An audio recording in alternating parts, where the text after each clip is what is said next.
Welcome to the Penny Bloom Podcast. Ain't another place that has got more bombast. Romp past your mom, dad's listening to Tomcats. Talking everything that make you sad. We don't want that. We're here to make you smile. Put your mind at ease. Peace, love, and bloom, and always praise Keanu Reeves. This what we about. This some weeding now. We'll talk until we can't no more, and then we peacing out. Alright, let's go. Penny Bloom Podcast. It's the Penny Bloom Podcast. Penny Bloom Podcast. It's the Penny Bloom Podcast. Penny Bloom Podcast. Penny Bloom Podcast.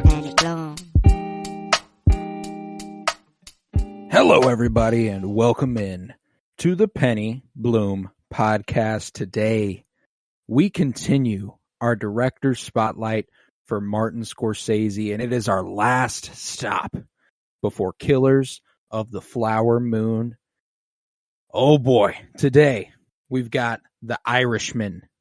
This was released November 27th, 2019, written by Steve Zaillian based on the book by Charles Brandt, directed by Martin Scorsese.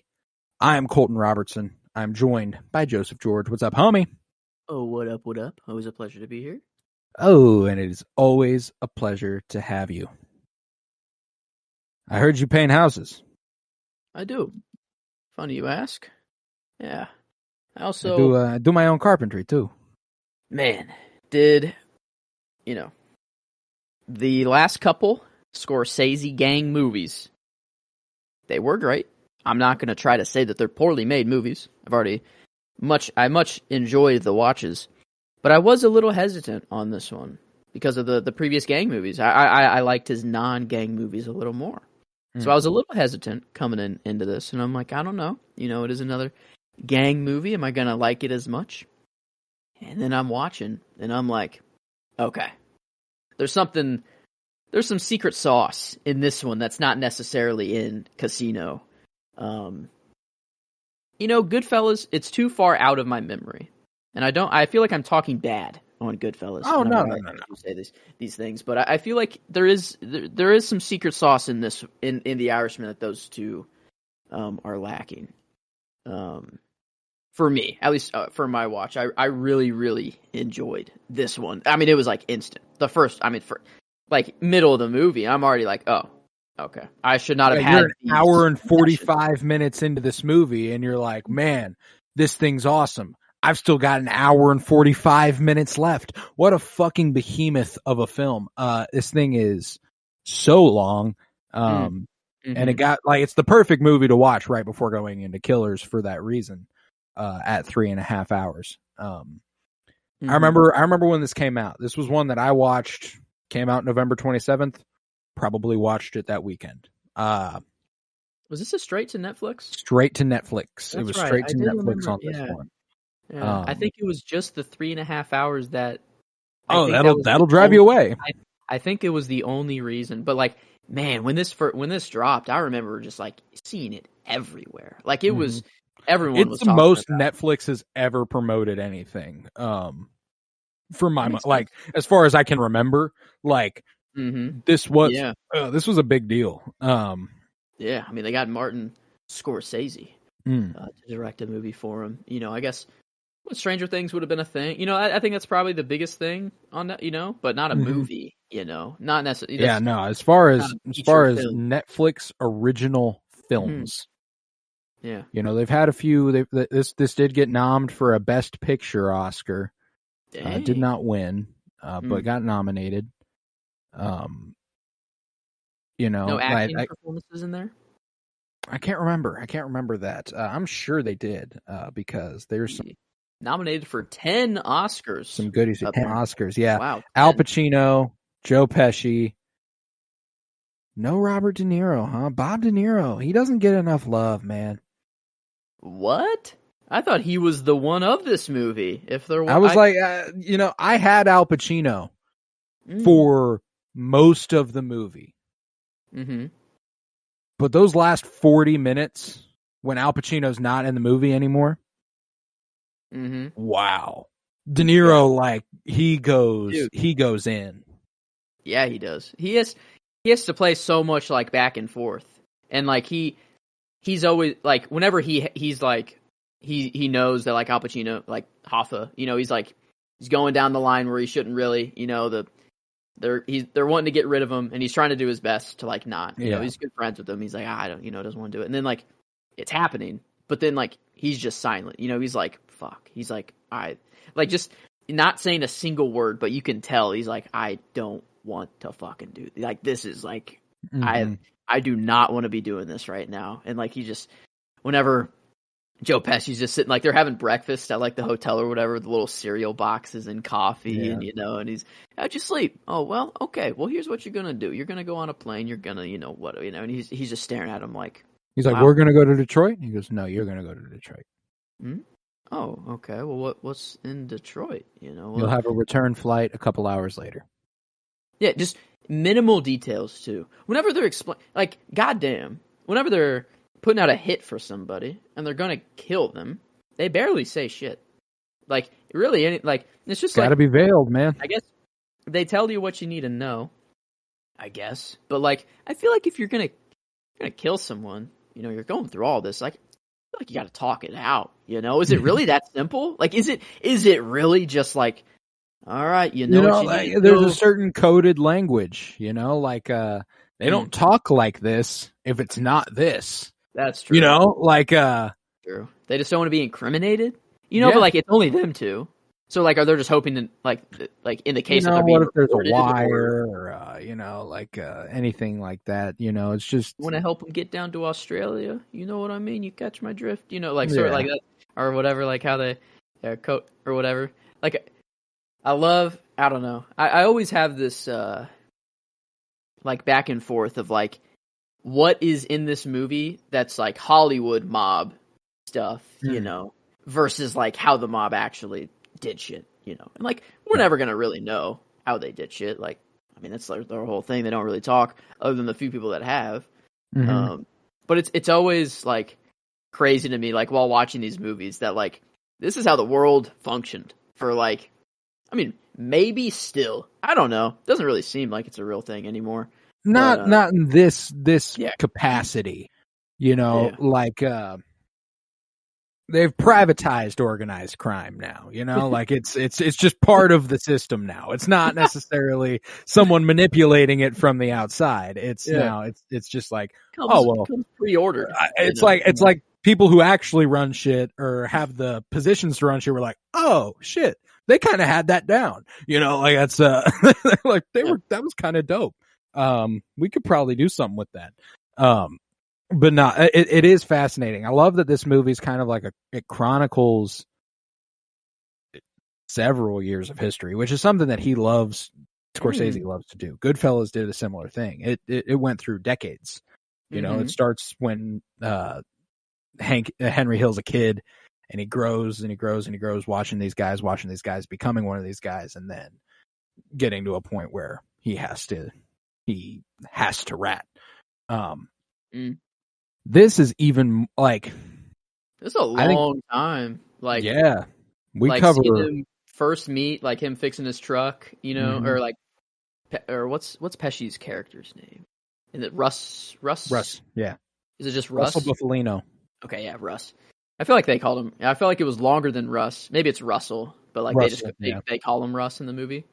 Is that right? Or I don't want to just call him Russ the whole time, and then like it's. No, I mean like I'll know who you're talking about. It's Russell, but yeah, like whenever they're just like, was De Niro wearing some like contacts or something, or like is that okay? I was wondering because I'm like, I didn't know if it was just the no mustache on De Niro that was throwing me off. Like he didn't have a mustache rule. I've like only seen De Niro like with I feel like maybe I don't know. Like there was something that was throwing me off, and I'm like, he has to be wearing contacts. It's the contacts. Like, he's wearing bright blue contacts to further the whole Irishman thing. Okay.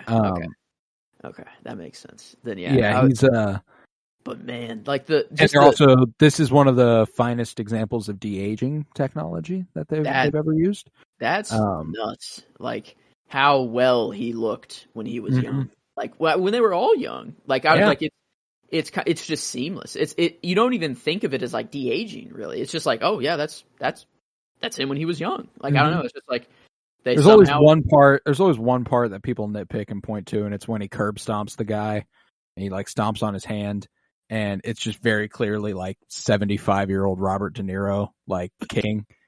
I didn't even think about that at all, but it is just like an old man trying to act like a young guy beat. Yeah. Yeah. Okay. No, and like that's the thing is that like I don't give a shit. I think that's I think it's fine. Like it's not something that takes me out of the movie in the slightest. And there's a great quote from Scorsese about this, like, and it's relatively recently, where they were asking like, why not cast another guy as young Frank Sheeran? Why go with Robert De Niro? Why just DH Robert De Niro, and why DH Pesci, and why DH Pacino? Or they don't really have to DH Pacino. He just kind of looks the same the whole fucking movie. But that's true. Yeah, he just doesn't really seem to age that much. But and he said, if I'm not doing this with De Niro, then what's the point? He's like, I wanted to make a movie with my friend Robert De Niro. That's what we did. And I think that's a great attitude to have as a director. Like I think it works better this way. Because there's these things that people point to in like contrast to this, where it's like, what about literally another De Niro movie, The Godfather 2, where De Niro is playing a young Marlon Brando? Obviously you're not flashing forward in that movie to Marlon Brando and him explaining stuff and everything like that. But, it's a notoriously well done recast where they were like, oh yeah, we can pull this off. And he's like, what's the fucking point if it's not with Robert De Niro? Awesome. I think it's a great attitude. But I think it works seamlessly though. I mean, it's too. like it was sick just seeing like I really love this time jump back and forth. I think it, like I was talking about how like this movie kind of had some secret sauce to it, and maybe that's kind of what it is that it really just felt like we were following his life. Like this felt like a documentary. Like I don't, it felt just very real, and I didn't know like how much of the story was real. At all. I didn't look into this at all before, and I'm like, yeah, I heard the name Jimmy Hoffa before, but I didn't know anything about the guy. And then obviously when the JFK, all up there already. Yeah, when the JFK stuff comes up, and I'm like, okay, well, obviously we're in real land. Yeah. I'm like, okay, so what is the validity to the story here? And it really is just Frank getting old and starting to talk. And then, yeah, when those agents come up to him and they're like, they're dead. Yeah. Like, everyone is dead. People just want to know what happened now. It's not like we can really do anything about it even at this point. Like we're not going to fucking send you to prison. Like it's like you're about to die. Like it's damn. Yeah. They're just like, their family just needs to know what happened. That's all. Protecting himself though, dude. Yeah. Who are you There's protecting, something, man? It's like, well, do I want to tell the kids that I'm the one who pulled the trigger? It's like, probably not. Sorry, gentlemen. But he could tell him that he didn't just disappear. He did get whacked.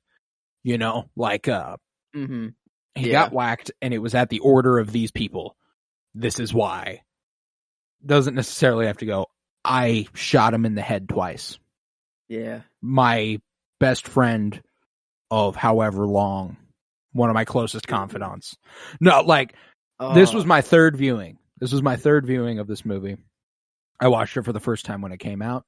I watched it for the second time not even that long ago. Like 5 months ago, 6 months ago. Yeah. Dude, like this is my favorite Martin Scorsese movie. I have no doubt about it either. And that's what, like, I've regarded Wolf of Wall Street as my favorite Scorsese movie for a while now. And I'd watch this 10 times out of 10 before I watched the Wolf of Wall Street again. There is a reason I can point to, when it comes to his other gangster movies, Goodfellas, Casino, the likes of those. There is a personal touch. Whenever you're looking at Goodfellas, you see the little kid looking through the window and observing the gangsters and wanting to ascend to this life.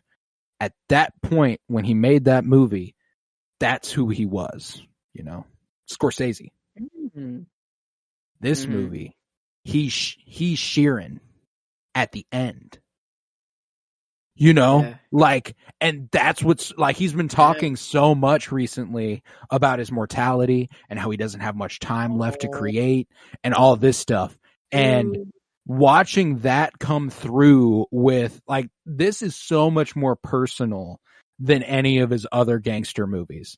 And it's blatant as day, like the confrontation of mortality, recognizing that you don't have much time left and what you do with that time, how you want to correct errors of your past and what you want to do going forward. Like, man. And that's not even like, that's not a huge chunk of the movie, like that's the beginning and the end, like his daughter, and is that the same actress for Rogue? That Anna Paquin. Okay, that's what I thought.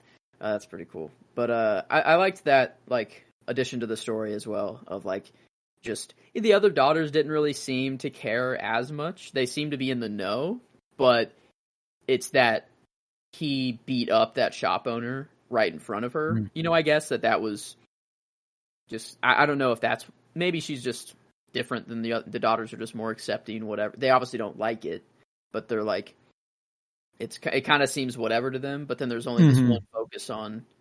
Is it Peggy? Or is that a different... Yeah, Peggy. Okay, it is Peggy. Yeah. Because he goes and talks to the other daughter who's still talking to him. Yeah. And he's like, I just want to talk to her, I think the thing for me is that Peggy's the oldest, right? Pretty sure Peggy is the only daughter he had with his first wife also. I think maybe two. Because there was Peggy and then a baby. At that house, I believe. I think. That's right. Maybe like a new maybe. Okay, yeah. I thought all the kids were actually the first wife, but that's he has four daughters. I think he had a couple kids with the second woman in his life. Yeah, and that, I think there's just harbored resentment over that potentially, like having left. Like he's like he tells that part of the story. It's very similar to The Wolf of Wall Street when he's like, there's never a good time to leave your wife, but that's when I left mine. That line was, I was just like, okay, like I'm like, man, we're moving. Like he just saw her as just saw a waitress, And she was actually in The Wolf of Wall Street, also, by the way. That woman. What? Yeah, she's a broker or something, or she's a part of the staff at Stratton Oakmont. She's the one who.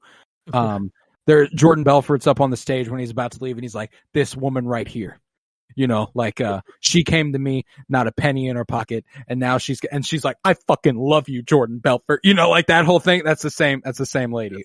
She's fucking incredible. But nevertheless, like it's fascinating because I think there's a reason these two are Irishman and Wolf of Wall Street are my favorite Martin Scorsese movies. They're kind of like mirrors of each other, where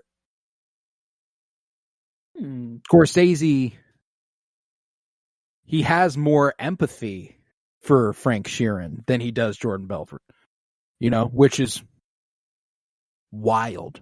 It seems like it comes through as him being,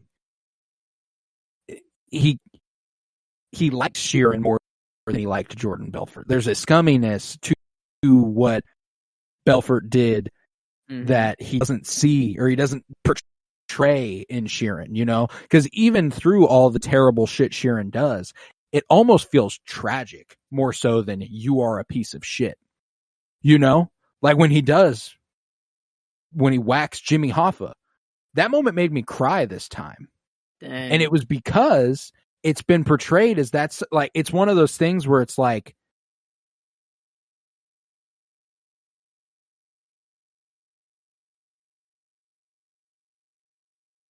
he was the one who needed to do it, not just pass it off onto someone else. Like, it's like, if someone's going to do this, it should be me, and it's kind of like there. Yeah. It's like, like he was, whenever Russell told him that, like, it has to be you. I had to involve you. You know, like, it couldn't be... Like, he seemed pissed at first, just because he had to do it. You know, it's like, he doesn't want to even do it in the first place. But Yeah, then he's like, ordered to, but... Now he's like, oh, well, now if it's going to be anybody, you know, it would be best to be me. And, like, the whole time I was just questioning whether he was actually going to kill him or not. Because the movie, it's like, there was so much more left, and I thought, like, they were going to go on the run or something like that. Like, he wasn't going to kill him, try to, like, hide him, and but then, like, the floor, like, them replacing the floor. Right, you know. Like, when they walk in, and he's like, Russell, and then he looks in, he sees that something's not right, and even still, Jimmy Hoffa does not think Frank would be the one to do it. He's like, Frank, let's get out of here. You've been set up too. You know, he knows he's been set up, but he thinks Frank's not in on it. You know, and that's part of what makes it sad too. Like, there's just so much there that's devastating. And they got the building up of the relationship. Drive them there, dude. The son had no idea. What the fuck, dude? That's so sad. That is sad. That is bad. That is bad. And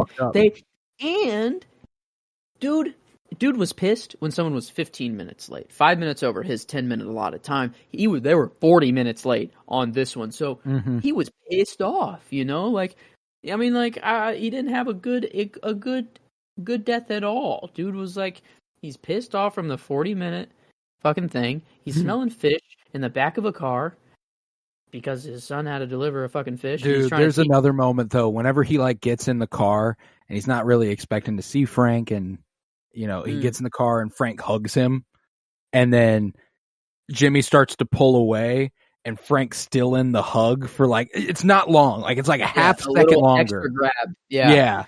And he's like, extra grab. He's like, this is the last time I'm going to be with my friend. You know, like, it's just, dude, it's devastating. And that's something that I've never gotten out of this movie. I've never thought of it as, you know, I've thought about it as somber. You know, I've thought about it as like, fuck, man, this is just, damn. You know, like, this is just how things go when you're in the mob. You know, like, this is just what happens. But there was something about it this time. Like, and it is because of that ending. It's the fact that, you know, we don't, like, I'm gonna keep coming back to Wolf of Wall Street. Funny enough, you know, like, you'd think Goodfellas and Casino would be the more obvious comparisons, but I don't think so. Yeah. I don't know. I think you're onto something there. There's no remorse that Jordan Belfort shows. We don't get to a point where he feels bad about what he's done. Yeah. And he knows what he's doing. He knows Frank what he's doing. Feels terrible about what he's done. He has nothing but regrets. You know, that's all he's made of at this point. And I have my favorite line is, it's just kind of like it's something he's trying to convince himself of. I can't remember who he's talking to, or if it's just one of the, confessionals, sort of. And he goes, the intention was there. I think he's talking to the priest. Yeah. They're praying together. And then he's like, the intention was there. And he says it twice. Like, he's like, I really meant good. You know, I meant to do good things. I meant to be good by my family. I meant to do, but I wasn't. You know, like, because at every turn, that's what's so fascinating about this character compared to pretty much any of his mob movie protagonists. This is probably the most similar to Ace Rothstein, but he's still like, he's kind of a blend between Nicky Santoro in Casino and Ace Rothstein, where like he does the job that Nicky does, but he's got the composure and the attitude about it that Ace Rothstein does. So he doesn't go off the rails. He doesn't go nuts. He's always in control of the situation, you know? Yeah. And so you never look at him like, this guy's unhinged. It was cool to see the switch, like, have Joe Pesci be the boss, or like the higher up, and have De Niro be the muscle, you know, in this one. I thought that was pretty cool to watch. It's also a refreshing change of pace to have Joe Pesci not be a fucking nut, you know, like he is. That was nice. It was nice just to see him. He's good too, man. Yeah. Oh, he's good in this. First, old Joe Pesci, I was like, wait a minute, is that Joe? I'm like, that's fucking Joe Pesci. I'm like, because I didn't know. I literally only knew De Niro was in this movie. I'm like, And I'm like, Al Pacino, I think, is in here. But, like, he wasn't popping up for so long. Then I'm like, is Al Pacino in this movie? I don't know. But I'm it's the first time that all three of these dudes have been in the same movie. Yeah. Whenever I saw Russell for a little bit, I'm like, that sure looks a whole lot like Joe Pesci there. And I pulled up the IMDb, and I'm like, oh, man. I'm like, from that moment, I'm like, I'm in for a good treat. You know, I got De Niro, Joe Pesci, and Al Pacino. I'm like, okay. I'm chilling. And I don't know, I really like I feel like the more memorable part of the movie is like the end, or like kind of halfway and then on. But like I really like the slow kind of start, like just the building of those relationships. That life, like he's just a butcher delivery driver, or like just you know. Yeah, just drive the truck. I don't know. Yeah, he just delivers meat, and then what happens? So Russell fixes his car, but he doesn't even tell him his name. Just kind of goes off and is, whatever. And then how does he, like, what's the first thing?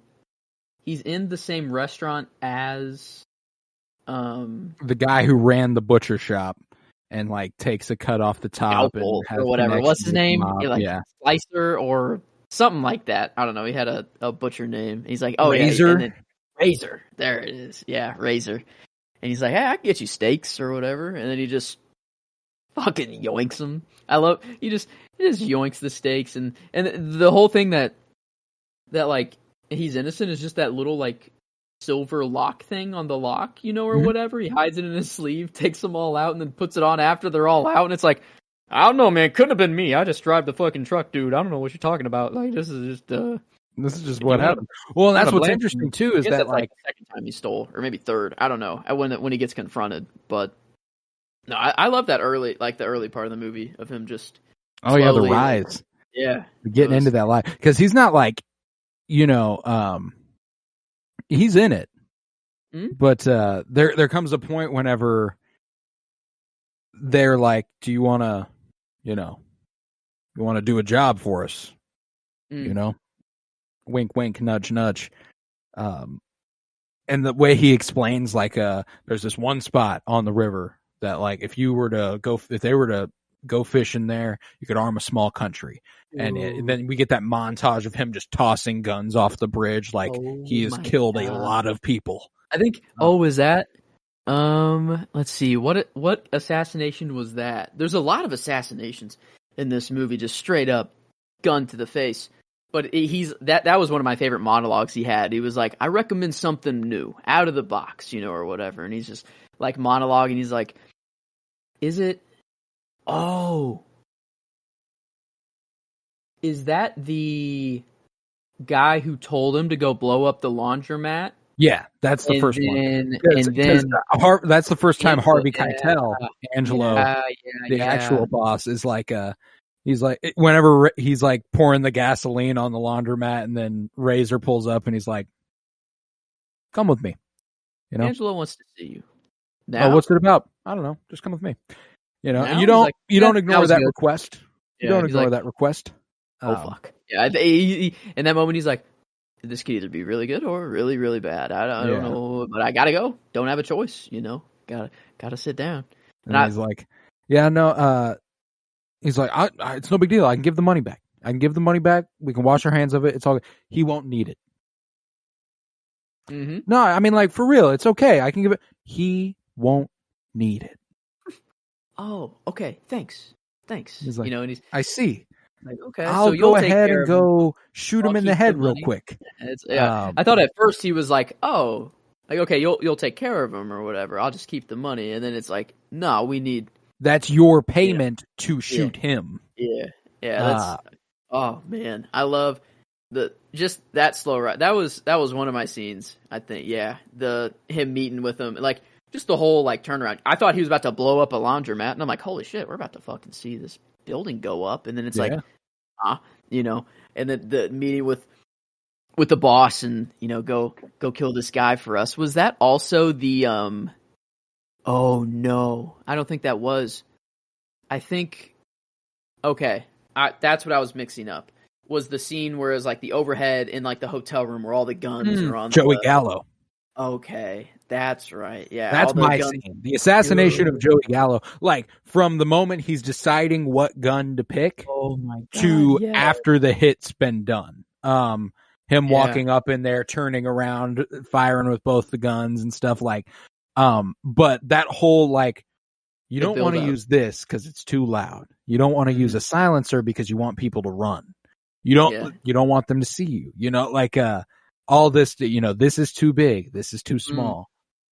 What you want is something like this. They call it a woman's gun because it's so small and dainty, but it gets the job done. Okay, You know? I'm glad you got that then, because that was one of my scenes I was thinking of, but I'll go with the. Well, it's just the De meeting with Niro, Angela. man. Yeah, Dude, he is so fucking good. yeah. That scene was really the shot though of like all the guns on the bed, you know, slowly setting them like, aside, and then like going. He's explaining. He's like, yeah, no, you got to go in there. You got to take out the bodyguard. You don't have any beef with him, so you just got to disable him. You know, no face or chest shots. You know, you got to hit him in the arm or the leg, whatever. And you got to look out for he might have a you know, a strap on him, but if it's going to be there in the restaurant, it's going to be in his wife's purse. You know, he's just going through these things, and none of them matter. He doesn't disable a bodyguard. There's no gun pulled. He just walks in there, just blasts the fucking dude. Walks out, and like the driver, he's like, yeah, you know, he doesn't goes really around the block, comes back. like, oh my god, is it really? Like, I feel like today, if you pull up, shoot someone in a restaurant, walk back out in a car and go, can you really get away with it that easily? Not now. I guess we got Not cameras. Yeah, the shit, so, CCTV sort of thing going on there has got to be a lot better now the than it wrench. was then. You know, maybe that's the real fall of the mob, is literally just cameras. Technology. Yeah, and yeah. Can't Drugs. really do stuff. They'll be the end of this true. business. That's actually the fall, of course. Of course we know this. I've seen The Godfather. Come on. What am I talking about? They'll be the end of this business. Yeah. No, it's this is I would agree. Like I said, this is my favorite Scorsese movie, so I do hold it above his other mob flicks, you know. And it's been I went on a little Scorsese tear about 6 months ago, so I did rewatch Goodfellas, and I did watch Casino, and I watched The Irishman. And at the time, The Irishman was my 3 out of those 3, and now I've watched it now, and I'm like, oh no, it's my favorite. And it's just fascinating how things like that can evolve so quickly for you. You know, you watch something once and doesn't. I always appreciate it, but it just didn't click the way it did this most recent time. And man, I wonder if I'll go the reverse way. Yeah, because I have gorgeous to look have at it too, flipped. man. Like I'm first watch out of Irishman, and I'm like, yeah, I have it above Casino and Goodfellas, like kind of right away. But I wonder if I go back and watch Casino and Goodfellas, if I'm like, wait a minute now. No, I think this one will stay my favorite of his gang movies. And I know I think so the clean. age, you know, you're talking about how he's like starting to deal with his own mortality and stuff like that. I think like he's also just more of a seasoned, filmmaker. director. He knows what he's doing. He's worked with De Niro a whole fucking lot. Worked with Joe Pesci. I'm like, not only is he seasoned and he like, knows what he's doing, but the De Niro, relationship. Joe Pesci, Pacino, they all know what they're doing. You know, like it's just a bunch of seasoned vets in this game doing some of the coolest shit you've ever seen them do. I was very, very close to going Pacino, performance wise. Performance I was never in doubt, really. It was just character. Character's the only thing I'm kind of just wanted to talk through it to see if a character rises above Frank. I mean, that I don't think it's really anyone other than him. I wanted to see if I could spread the love, but I don't on performance. I don't. Solidarity. He did, you know, he did have solidarity. He did have some good pep talks. Okay, no, and that's the thing is that like I there's a really interesting angle with Pacino where, you know, I love a union man. You know, he's about his union, he's about his team. He wants to get his people paid. But there are multiple points where it seems like he might be in it for the wrong reason. You know, where it's like JFK is, unions are notoriously, I guess his thing, right? Yeah, it's a liberal. Unions are a pretty liberal, side of things. They want to team together to, make their money together and spread the love and all that. It's pretty socialist to have a union. But it's just because of a personal vendetta with Robert that he doesn't support JFK. Booby. Good old Booby Kennedy. Booby Kennedy. Was he actually called that? Like, I don't know. That's the first time I think Hoffa called him Booby Kennedy. Okay. Bobby Kennedy, and he stretched it out to Booby Kennedy. Thank you. I was trying to find the connection there. I've only heard Bobby to Booby. Did he just choose Booby? I'm like, did this guy just be like, nah, Booby Kennedy, fuck this guy. Call me Booby. I am the president's brother and the Attorney General of the United States. Please call me Booby Kennedy.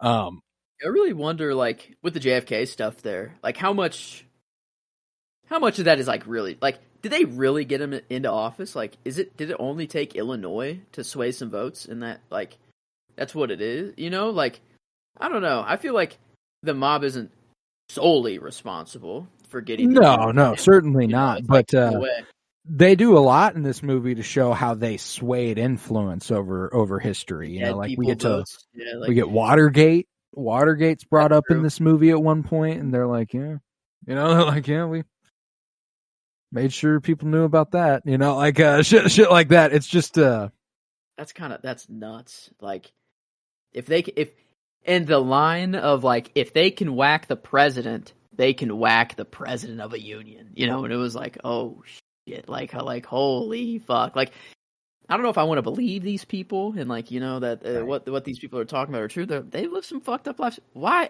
I don't know. Would they lie about that just to get their name, just to add? I don't know. That's the other thing is that, like, how much of that is because a lot of the deal with the mob is that fear mongering and Hollywood. It's like, they're not going to be like, yeah, we killed the president publicly, but if you can go to someone and go, if we can kill the president, we can kill this fucking guy.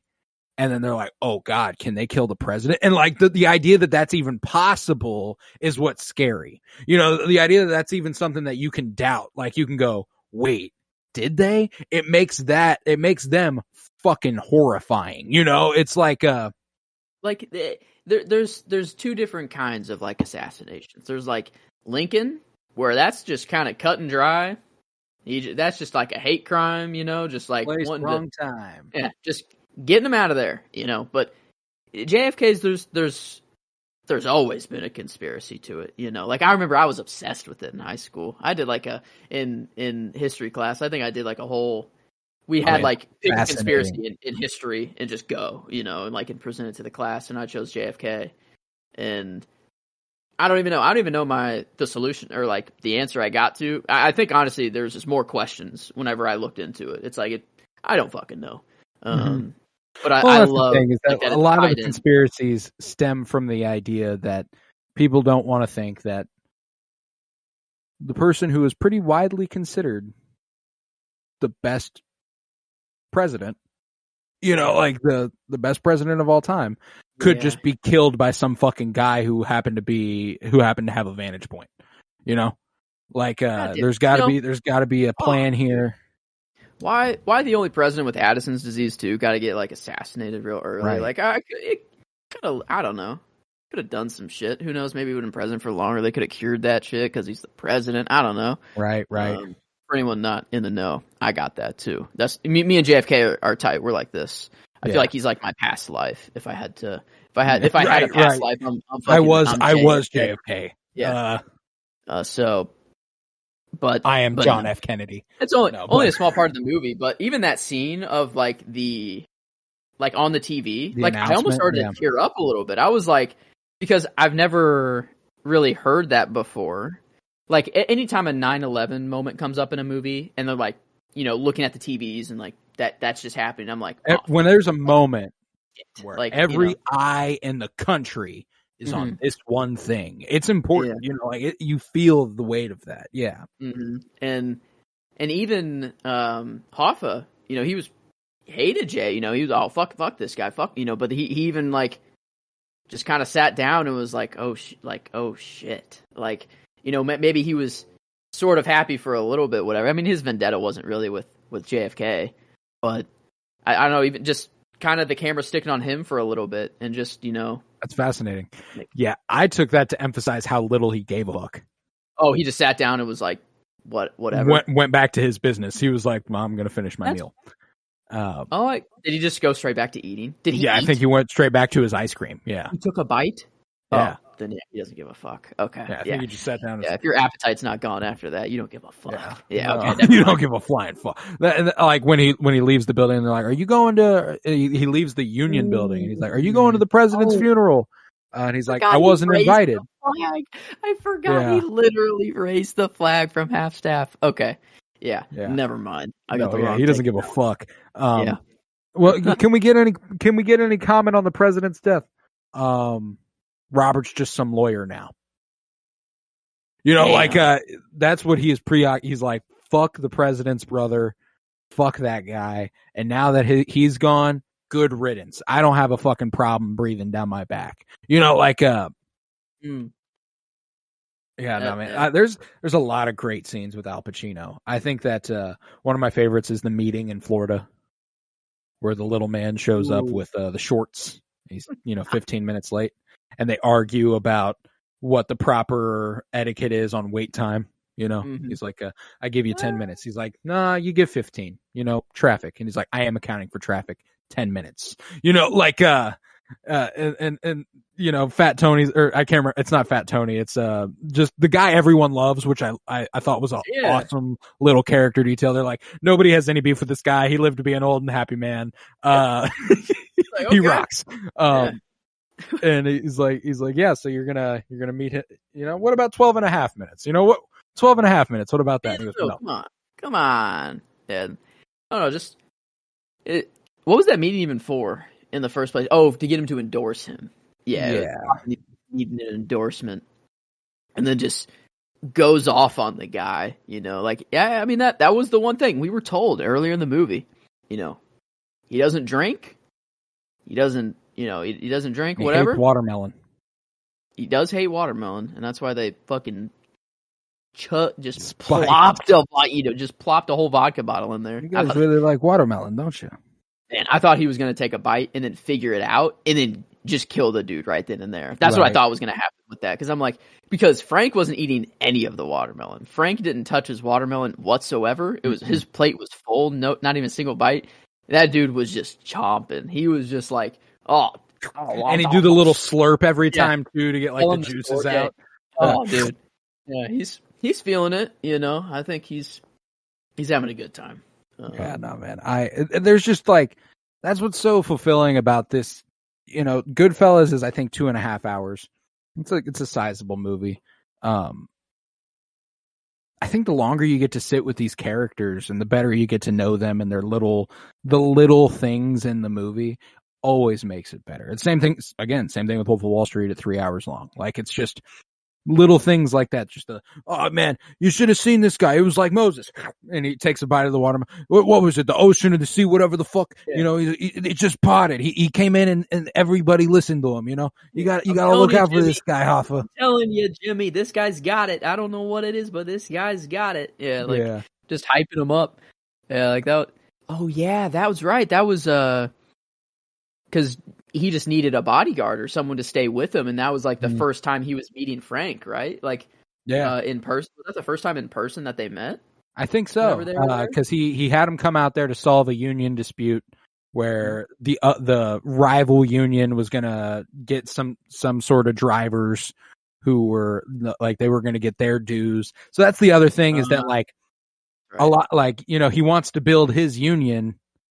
But it's not for the sake of helping his union. It's so that he can make more fucking money, and like, that's another thing with that character there. But, man, yeah, it was just, I fucking love this movie. I do. And, I do think that Al Pacino's performance of Jimmy Hoffa, like,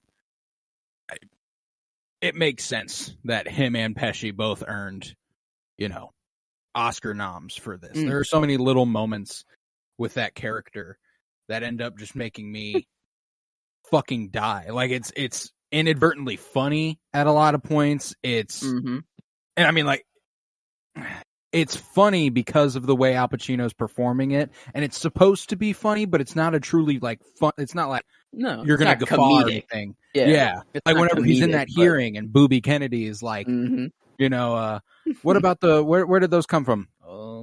Individuals. And he's like, what individuals? Well, the $30,000 which I got in loans, which I requested, I have. Oh. And then it just like cuts to 𝗬𝗍𝘀𝗃 Kennedy and all the dudes up there, and they're all just kind of like what does that even fucking mean? You know, like is that how easy it is to dupe the legal system? You just got to say a bunch of shit that doesn't incriminate you, but it sounds that you're saying it right. Sounds like you're saying stuff, but you're not actually saying anything. Yeah.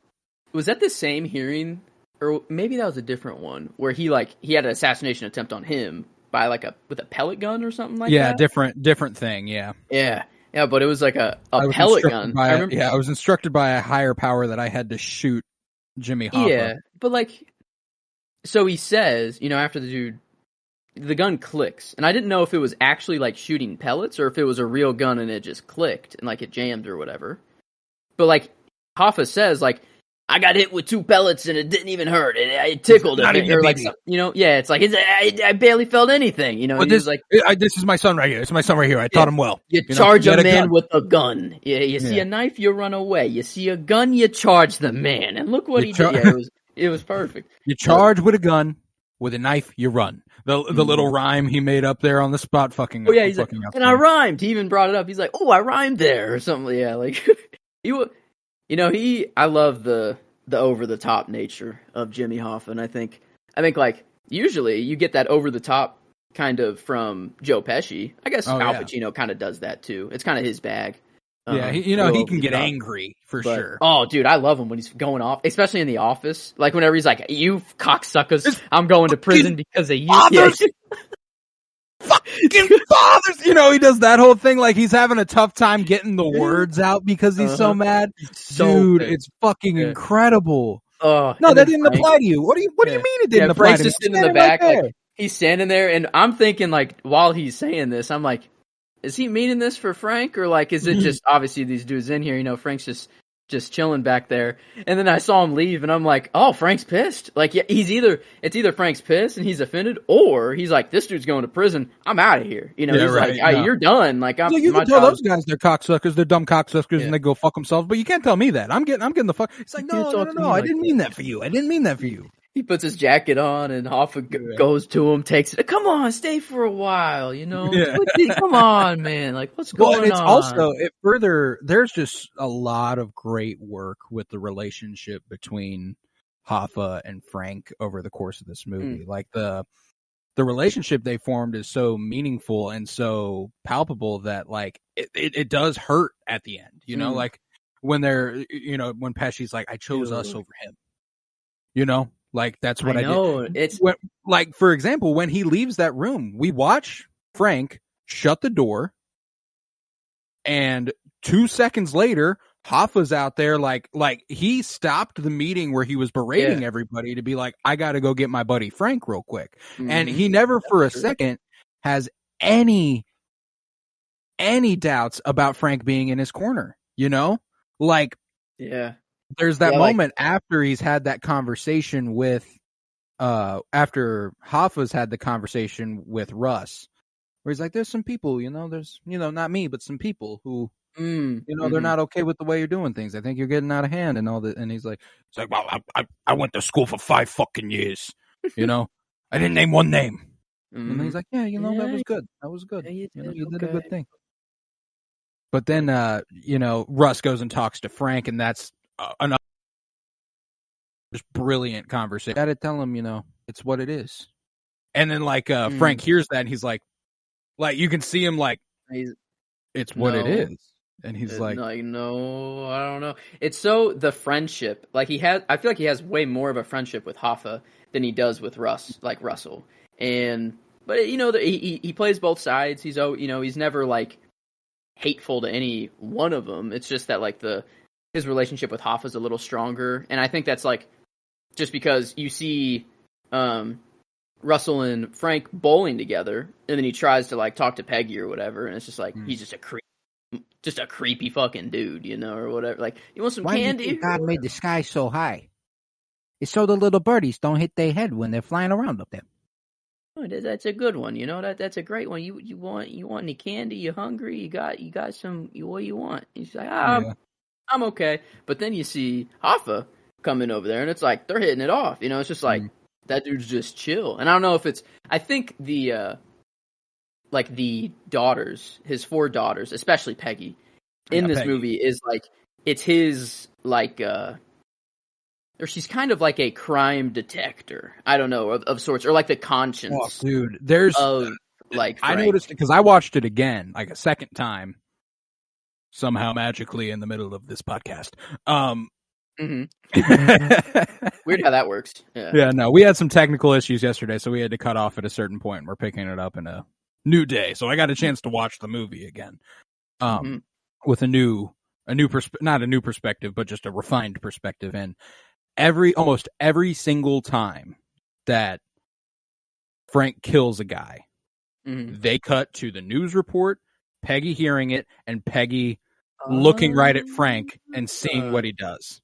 Nice. And every like Frank's reading in the newspaper about like the first hit he took out, and he like looks up at Peggy, and Peggy's just like staring at him, and he just looks back to the paper, and it's just like these little moments where it's clear that Peggy knows exactly what he is and who he is. And she sees Hoffa as the opportunity to remove himself from that situation, where she sees Russ as the relationship he has to both of them, where Hoffa, it's love. Like it's a love he has for Hoffa, and for Russ, it's respect. Yeah. He put him on, he gave him all the opportunities in the world, and he does love the guy to an extent, but it's born out of just like the way you do things. You get shit done, and I respect that, and I'm here to work for you, and I'm here to do these things for you. With Hoffa, it was just like they had a kinship that was born of circumstance, not like I got a job for you. You want to do this, like, and I know it's like, I heard you paint houses, but he becomes his bodyguard. They become best friends together a lot more. I mean, he's literally like his body.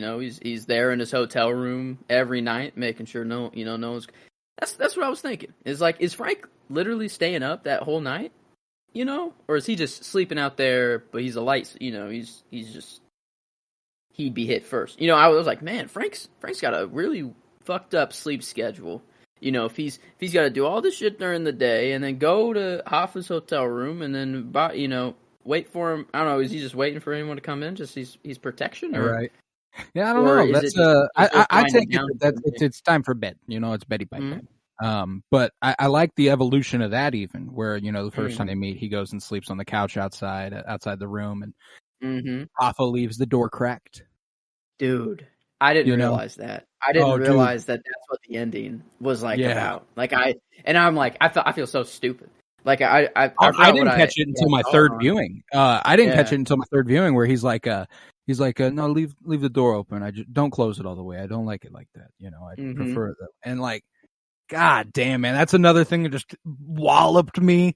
But the evolution from sleeping out there to then not sharing a room, and they're twin beds. Twin beds and stuff. Like, I fucking love that. Like, that's just talking. Well, as like they're in their PJs, already in bed, and they're just like gossiping back and forth. Like, I don't know. It's like, God, it'd be nice if I had some friends who were presidents of the unions. Yeah, and like, I don't know. So whenever Frank asked him to be a union president as well, or sorry, whenever Hoffa asked Frank to be a union president, it seemed that Frank was a little hesitant. That he was like, I don't know, like I don't know about this, but when what he was saying was like, oh, it's like, it's an honor. Like, I can't believe that you're asking me to do this sort of thing. But it seemed that he was sort of hesitant to it at first, and I don't know. I noticed this as well, and I think what I took from that is mostly when you take a look at the union presidents he's come to know, and for the movie's sake, it's just Hoffa and Tony Pro. These dudes are constantly under scrutiny and potentially on the fucking chopping block. You know, like there are multiple points where Hoffa's like, what do you think we can do about, the little guy? And he's like, no, we can't do that. He's made, he's what, he's not made, Mm-hmm. he knows he's Yeah. in a position where he can get whacked if he does something that affects somebody else, That's true. and he knows he Russ's protection, but at some point that's not enough, and, yeah.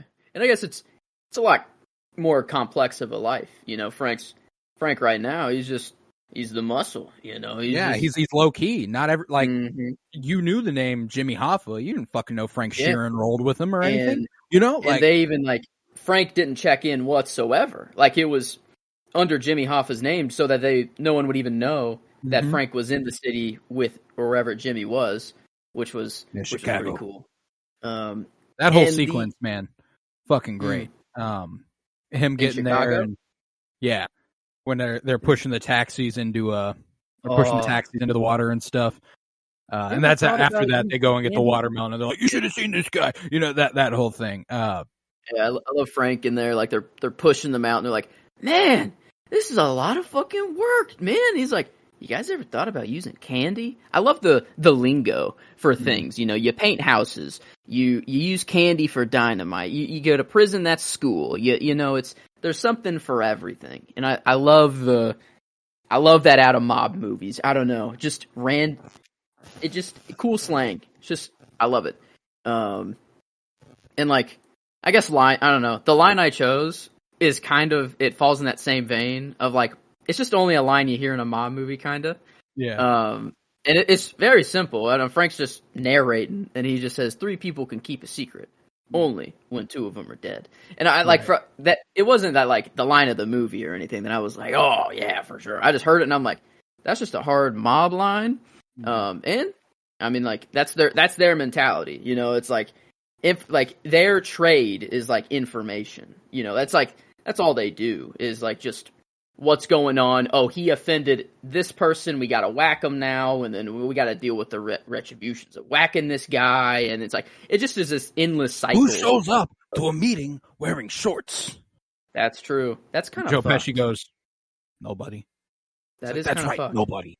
I watched the round table last night of Pacino, Scorsese, De Niro, and Pesci all sitting there just having a brief. It's like a 20-minute clip that I think is available in other places, but I have the Criterion collection, and that's one of the special features. And I was like, oh yeah, I'm gonna fucking watch this conversation, because I've seen clips over the years, little itty bitty bits. I've seen the pictures of them sitting at that table and stuff. So I was like, finally, I'll sit down and watch it. It seems more prescient than ever for this podcast, and just hearing them talk about the process, and something that I hadn't realized, and it's. You think about it for a second, it's of course, but, Pacino and Scorsese had never worked together. Pacino and De Niro had worked together several times. This was the first time De Niro was in a Scorsese movie since Casino in 95. That's a long time. It'd been 20 fucking years, 22, 23, 24 years. And to come back and have that, just have it like that, and it that furthered the emotional resonance of this movie, because obviously I'd been thinking about, Scorsese talking about his mortality all the more recently and how that is reflected in Sharon. But he's not the only one thinking about his mortality. De Niro's thinking about it. He's playing this old guy who's on his last leg.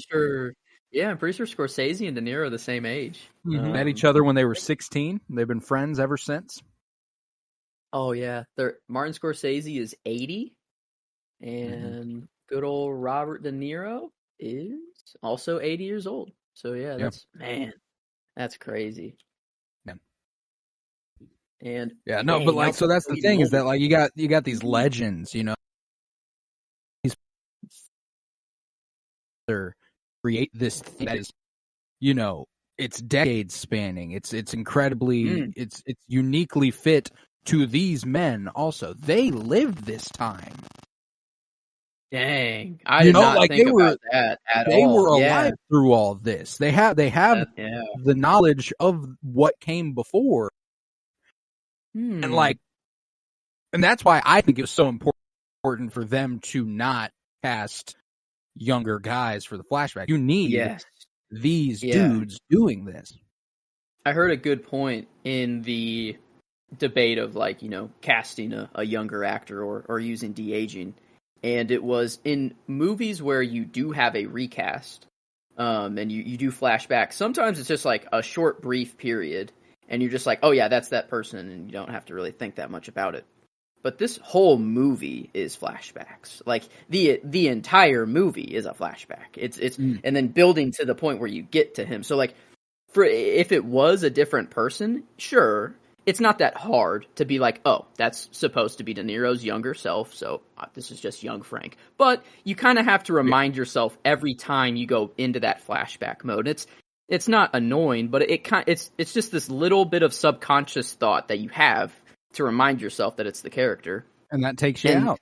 Yeah, and then some people were like, oh, the de-aging, it's a little weird. It didn't really look like young De Niro, you know, when I was looking at him. And I'm like, well, it's not De Niro. This is Frank Sheehan, you know. This is like, it's a different person. We're not supposed to be seeing young De Niro. And I think it worked because the whole movie, like, we're talking about these legendary actors, they slip away. And it's like you see the characters that they're playing only, and not like the legendary Robert De Niro, Joe Pesci, and Al Pacino. It's like, no, I don't know. I think, like, the de-aging, I thought it was fluid. Points that, like, were brought up in that behind the scenes, you know, commentary. They're talking, the first scene that Pacino shot was Kennedy's election. Whenever he's like, if there's one person you can't trust, it's millionaires' kids. And he's sitting on the couch, he gets up and walks out of the room. He's supposed to be like 45. The advice they gave, reminder, you are this age. You know, you are not 79. Like, you know? Every time they turn on the camera, they're like, 45, that's how old you are. Remember, you know, just a little reminder or something, you know, like, every now and then. So De Niro, there's a point earlier in the movie where De Niro's walking downstairs, and the first take, he's kind of waddling down the stairs, you know, and, you know, I think it was an AD, or it was Rodrigo Prieto or something. They came over and were like, you know, we actually need, you know, De Niro to skip down the stairs a little more, you know, like, to, you know, he's 40, you know, he's not 75. He needs to get a little bounce in his step. And Scorsese told him, you can tell him that, you know. That's the thing, is, like, you said that, like, you kind of noticed it when he was ground stomping that shopkeeper or whatever. Like, I don't know. Maybe I wasn't paying too much attention on how old they were supposed to be during the time, and I just know it's an old actor. So, like, I guess, I don't know. I really didn't feel any of that, or I wasn't taken out ever from, like, the de-aging stuff. It just makes you suspend belief is all, you know, because here's the thing. Whether these dudes are 40 or they are 60, at any given point, I don't give a fuck how old they are. You know, that's just not something I'm thinking about. It's not. I'm just like, well, these dudes are doing their thing for decades, and that's all. You know, I don't give a shit that, like, and I saw, because it was a big, for some reason today on the internet, there's a bunch of discourse on The Irishman, which is just funny. How that timing always works out for us, but it was about, like, the de-aging and whether it's aged well, and how people feel about it. And a lot of people were like, it looks terrible, and I'm like, what the fuck are you talking about? I'm like, this looks fine. Like, it's not it's not like it's seamless. There are moments where it's like, well, yeah, that's de-aging, but it's not like it doesn't take me out by any means, you know. I mean, are people saying it's, like, bad because it doesn't look like the young versions of them, or it's like you can see the artificialness in it? I think they standpoint. Yeah, I don't know. I was like, I came out of this movie thinking it was done very well. Like, I'm like, wow, that was, like, I really didn't notice it whatsoever. Like, I was just engrossed in the story completely the whole time. And that's the crazy thing, is, like, it with a 3.5 hour runtime, like, most of this movie is just dudes sitting down at a table talking to each other. It's like a Game of Thrones almost. And then you get, every now and then you get some pretty cool violence, you know, you get to see violence, but somebody gets shot in the head. Thing, the deaths are so quick. Like, the build up to the kill is much, much, much more. And then the death, like, I don't know, I kind I kind of like that, like where, like it's almost telling the story of how you're going to kill the person and the guns you're going to need, the plan of it all. But then you get there and it's just boom, boom, walk off, done. Like it's like they're dead in De Niro shot everybody. Like there are only a couple people De Niro shoots more than twice. Like he shoots Gallo multiple times, shoots Hoffa twice. He shoots the first guy he kills twice. Everybody he kills, he shoots twice, just like once in the head, once for good measure. Bow. You know? Yeah. Got the job done. And that's like, it's weird, like seeing people die like that, but it's like, I mean, you don't die like, oh no, I'm dying, and then you fall, and then, or whatever. It's like you're just gone. It's such a weird, like, and like thinking of mortality and all this stuff. It's like you see like Al Pacino and Jimmy Hoffa, like he's this big, huge, loud character and everything that he's doing, but then you see him just lay there, like in that house, just lifeless, and you're like, oh my god. You're like, there's so much going on in that moment. It's like the friendship of Frank and Jimmy, like him having to do it, and you're like, oh my god, this is fucking happening. Like you just can't even believe that it's like going to go down. And then like once it's finally done, you're like, it's just like, holy fuck, like oh my god, it was so quick. It was just like, it feels like this huge, big. I mean, it is a big moment in the movie, but it's like it's just over like that. It's done. Let's get out of here. Bang bang. Close the door. Not like there's some epic last standoff he has with Frank where he's like, you're really going to do this to me, Frank? You're going to choose them over me? No time for that, bro. He's got to whack your ass and get out of the fucking room. Like that's all it is. And you're right. I absolutely love because there doesn't need to be that. There doesn't need to be that speech. This moment weighs on Frank for the rest of his life. Yeah.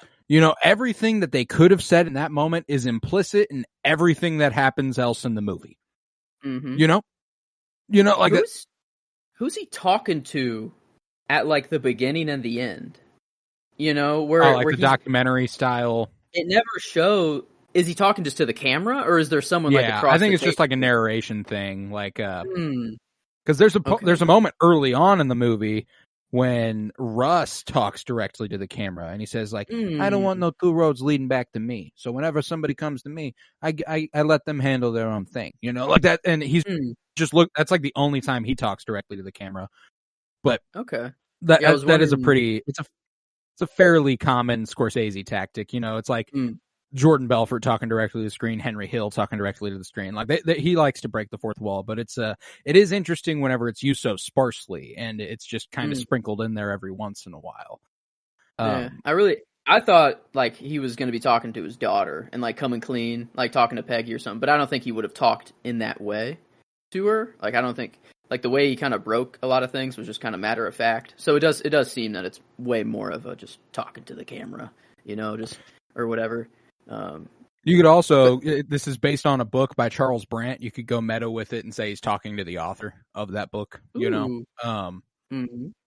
probably did present the information relatively bluntly to the author of that book. Did the author like legitimately just get all this information from Frank? Like Frank told him this entire fucking story. Yeah. And he just wrote, oh my God. Can you imagine full ZZ Chatterjee had the shorthand going and everything. Wow. That'd be incredible to hear all this stuff and just to be like, I have to write this book now. Like I have all these mob secrets. I have like all of these. This is insane. I guess the book is called I Heard You Paint Houses. Oh, that's perfect. Oh, come on. I mean, come on. There's so many cool lines like that. Like that's just I don't know. I don't usually like the mob movies, I guess, but this one just had a different thing to it where I was just like, there's a grandiosity to it that you're just not getting out of some other ones, like Goodfellas, it covers a long period of time, but it covers a very, very specific set of years. Same with Casino, like it does cover a relatively long period of time, but it's 10 years, maybe it's not 40.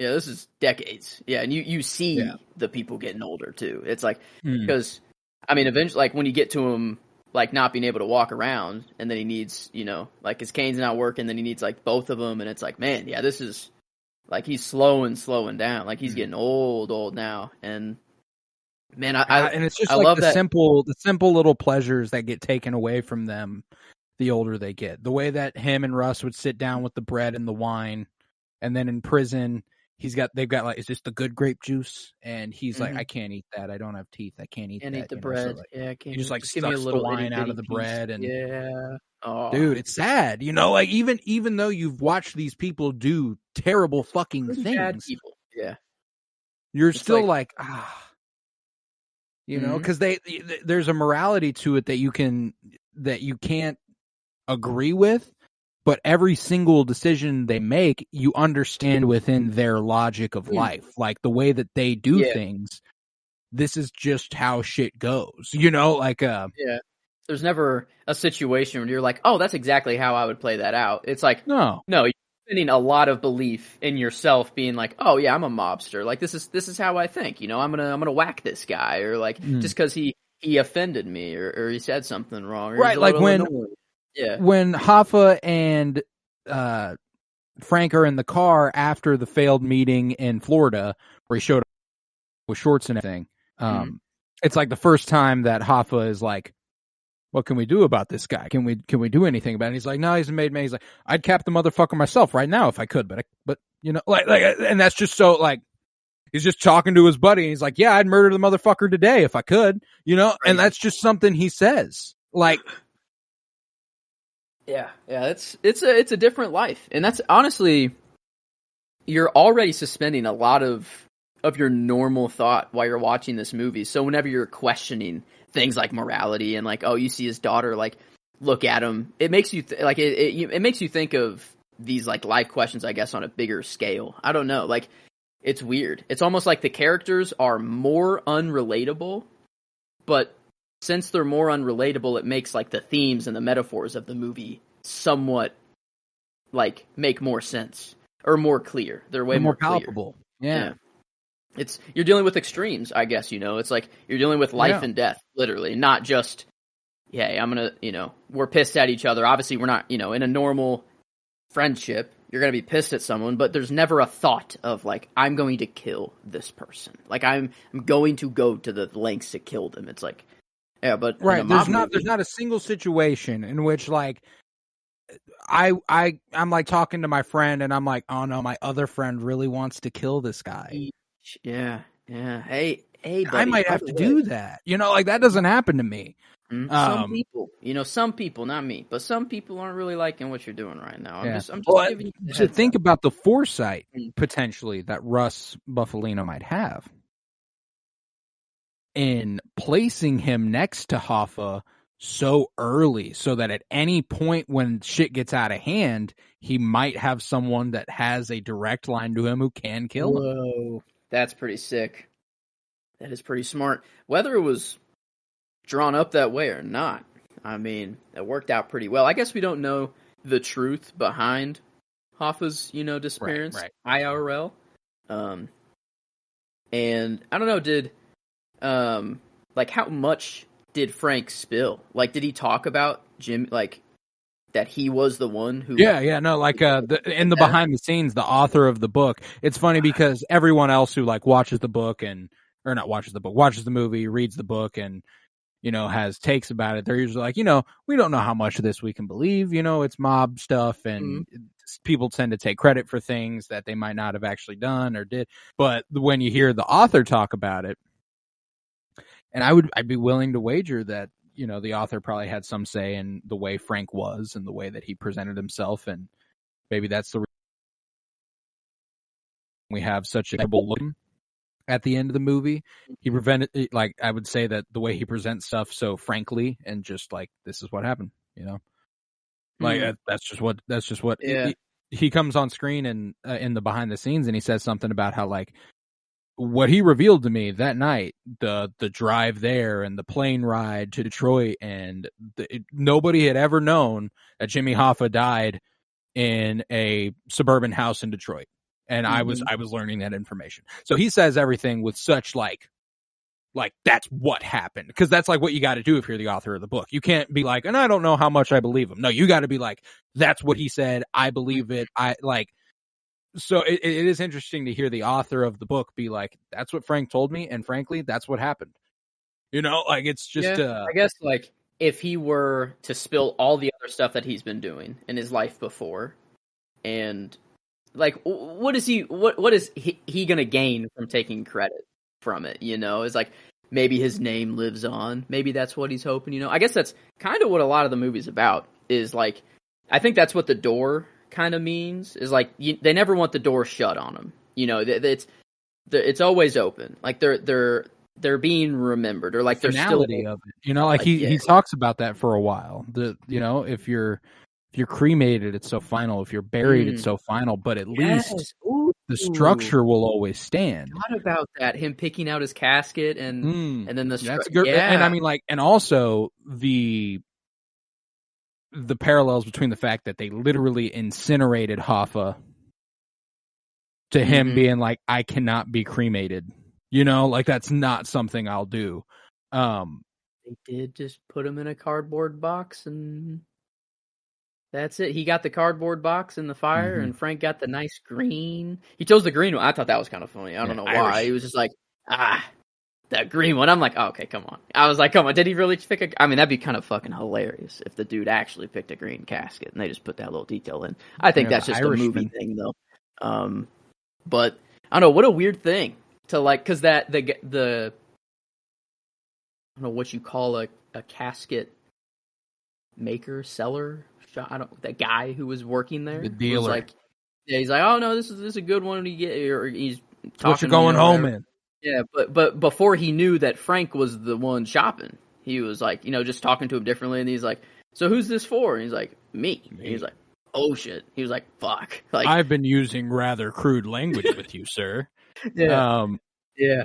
And that's, I don't know, what that role is actually played by Action Bronson, who is a rapper, which is kind of like, I have no idea how he managed to book this or why he's in it, but I love it. I'm here for it. Good for him. Yeah.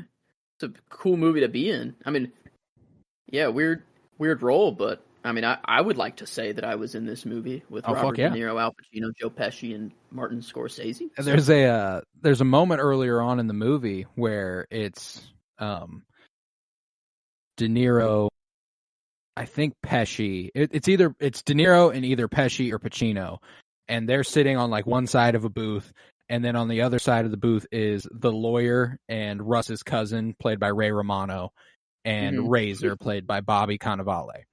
And the camera pans in and looks at them, and then looks at those two, and then pans over to Pacino and De Niro or whoever's in the scene. And Romano and Cannavale are just supposed to be like whispering inconsequential shit to each other. And in the behind the scenes, Ray Romano says something about how Cannavale, like, at one point was like, can you believe we're in a scene with these guys right now? You know, like, can you believe that this is real life? Like, this is what's happening. That would be wild. Yeah. And I don't know. It's so weird. You take the movie for the movie, like, and it's awesome. And like, I could talk about just the movie, but then I could talk about like the making of the movie forever as well. Oh, dude. Yeah, what a crazy, like, really a lot more that goes into it with the de-aging thing than I thought, you know. It's like, because I mean, that's really them standing there, you know. Well, and like, you gotta think, not only is it really them standing there, but if you're dealing with an 80-year-old, 75 to 80-year-old De Niro, Joe Pesci, and Al Pacino, you're going to have to get innovative with de-aging. They're not going to wear all the little fucking dots on their faces. You know, like, that's not something they're going to do. So, like, they had, like, 2 little dots on their forehead, 2 little dots on their cheeks, and you could only see them if it was infrared. That's kind of cool. Bizarre. Like, I'm like, that's kind of fucking, I mean, you can see it in, like, behind the scenes photos. You can see where they are, but like the main lens, like, almost automatically brushes them out, which is kind of bizarre. That's smart. And then they did it on their clothes too, because I mean, like, they're bigger dudes at the end of their lives than they were when they were 40. So there's a lot of like slimming when they were 40. Think about that. I was just thinking about their faces. Yeah. Oh my God. Their whole body. Yeah. That's incredible. Well, and they are like, there's a moment when I was rewatching it after I saw the little behind the scenes stuff talking about their age and how they're trying to not play 75. They're trying to play 40. And there's a moment when De Niro like walks through the door and he like does a little snap clap thing with his hands and he just kind of like struts through the door and stuff. And I'm like, that's a 75-year-old in the movie. Bet money, you know, the way he's walking, you know, like that's just it's just fascinating shit, man. Yeah, especially when you just got legends like that. Through the time warp that we had and the little bits of information I've had to pick up ever since we left off. I was talking last time how I thought that there was a point in the movie where there was a lot of music and then none, like a very abrupt cut. And it literally is Jimmy's, like, Frank going to kill Hoffa. The moment that Joe Pesci asks for Frank's sunglasses, the music cuts off right there. And there's no music until he comes back and grabs his sunglasses back from Russ. Oh. There's zero music through that whole time. And I'm like, I felt like I knew something. I'm like, I felt like there was a part of the movie. That's a great fucking catch, dude. There's a lot of that, like, storytelling on a subconscious level through both music and cinematography. Like the cinematographer Rodrigo Prieto, the way that they color corrected stuff. There's like a more bronze, tinny feeling to the 40s, or not the 40s, the 50s, and then into the 60s. And then as the progression, like the movie gains this steely, gray, sad aesthetic the longer you get into it. And as soon as Pacino dies, as soon as Hoffa dies, that's when like all the life is sucked out of the movie. There is like little to no color the rest of the movie. Yeah, I mean he was the one that had like the most life out of any of them. That's for sure. I mean, and I think, I don't know, the only thing I left open was character. And I think I might have to go with Hoffa, like Al Pacino as Hoffa. Like, was him and Peggy like a little weird though? Or was it just like, we're friends, this is, you know, I'm basically like an uncle, you know, sort of, you know? Okay, because at first I was like, oh, this isn't going to go good. I'm like, I was like, I'm already like, lights are flashing. I'm like, this is why he's going to die. He's going to, I don't know. But I'm glad that it didn't go there. And Peggy, like, she doesn't say like a word throughout the entire movie pretty much. And then she, like, he gets back after killing Hoffa. And, you know, it's like 3 days or so. And they're like, you know, have you called his wife yet? You know, have you talked to her? And Peggy's like, why haven't you called Joe? Like, what the fuck? And it's like, it's so clear that she is like the reminder of like the normal life, you know, of like the good sense, like the moral compass. It seems to be like that's what Peggy was. And always like scowling eyes, you know, just like pissed. And like and Frank knows that. He sees that look and then like he's like, oh, like this is right, you know. I would have liked to see a little bit more of like the family stuff, but I think that's kind of the point, to not really show it at all because Frank's ignoring his family. You know, it's like that's what he's doing. So there's a moment at the end when he's showing the nurse his 4 kids, and he's showing Anna Paquin. He's showing the picture of Peggy. She's like, "Is that your only kid?" And he's like, "No, I have 4 daughters." And she goes, busy man. And the choice De Niro makes in that moment, like acting wise, is like brilliant because it's like it loads this response of like, I was, but not for the reason. That's why I was busy, and that I wish it was. You know, like it's so fucking sad, man. There's a sorrow to De Niro's performance towards the last act of this movie where, I mean, when he's talking to the priest. And that's where my line came from whenever they did the prayer. And he's like, man, it's been a while, you know, but the intention was there. The intention was there. And he's like, yeah, I know, Frank. And he goes, it was always there. You know, like he's like, it was always there. You know, I'm not just talking about the prayer. I'm like, I always meant well, you know. And then, you know, he asked, like, do you feel sorrow for the families or anything. And he's like, I only knew one family. And then he's like, do you feel sorry for them? And then he just like drifts off. And then he goes, what kind of a man makes that call? Like he's been thinking, and the acting he did during that phone call, there's another great choice by De Niro as well that you don't notice, but in every flashback sequence, he doesn't have a stutter. He doesn't have a stutter until after Hoffa dies. Wow. He's just and then he starts he starts stammering over all his words and stuff. Man. Yeah. Which is just crazy. a really, really great choice on his part.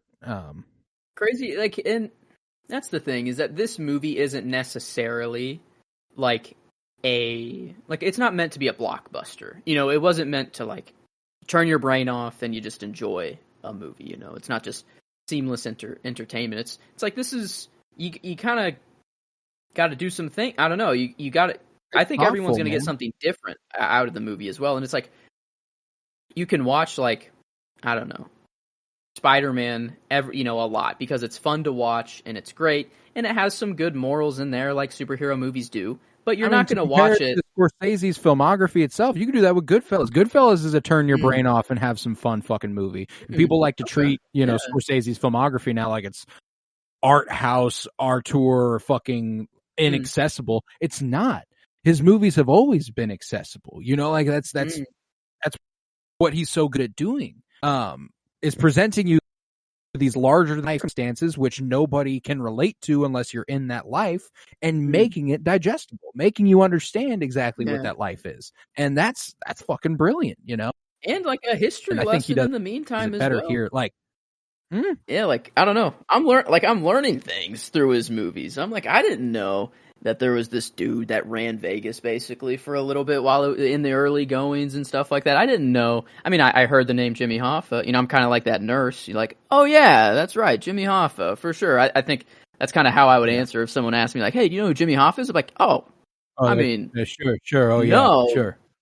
But like, yeah, what? Oh yeah, and Frank didn't like that. He was like, oh sure. Man, Yeah. No, and I don't know. I think that was kind of like, if Hoffa's name can die and like no one knows who he is, then he's very worried. He's like, oh my god, like, what? I've done all of these things, and what is it for? Like, what for? When I'm gone, I don't have my daughters next to me, my family's, I don't have any family. All my friends are dead. Like, it's crazy how fast like everyone just starts falling off. Like near the end, like Joe Pesci's death, and him just. Oh, dude, I loved the line he delivered there. He went to church. You'll see. Then he went to the hospital. Then he went to the graveyard. God, man, like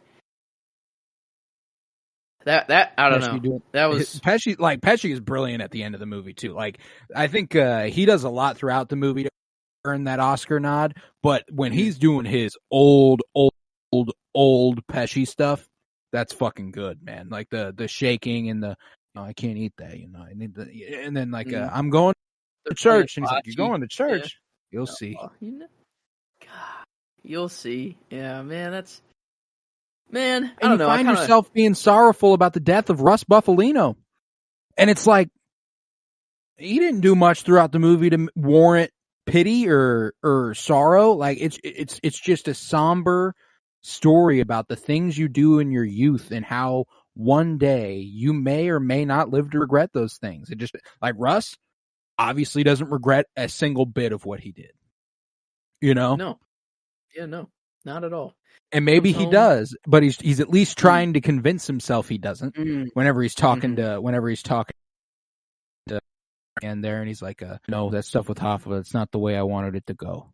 Like, so clearly it's been weighing on both of them, even if it's not like, even if it's not such an everyday personal thing for Russ. Like, I'm sure Frank doesn't go a single fucking day without thinking about that. But, for him to just bring that up and be like, that's not the way I wanted things to go, but I chose us over him, He's more seeking Frank's forgiveness than his own. Like, he's like, do you understand why I had to do what I did and why I had you do that? And, it's never been a question for Frank. Frank always understood. It's just, the game's the game, he had the power in that situation. Russ didn't put the gun in his hand, didn't make him pull the trigger, didn't do any of that. He told him where to go. He told him what to do. And he had every opportunity to flake. You know? Mm-hmm. Yeah. That's the bottom line.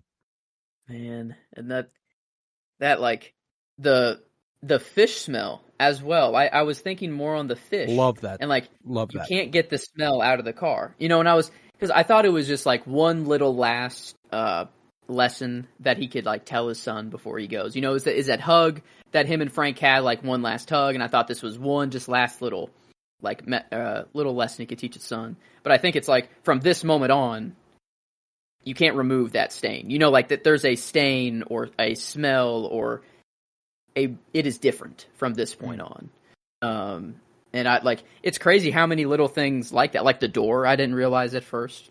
So Dude, like clearly that's one of my favorite little, like that last shot was it might be my favorite shot of the movie just because of that like him in the little crack of the door I love the way directors use the setting to guide your eyesight, you know, the railing with the light above it leading down to him, and like all, like I just love little details like that.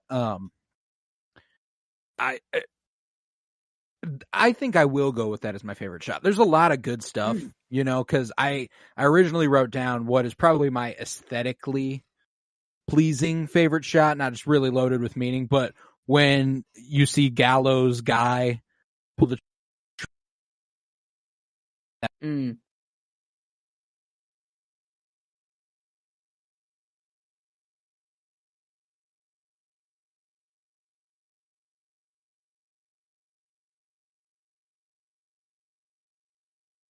back now.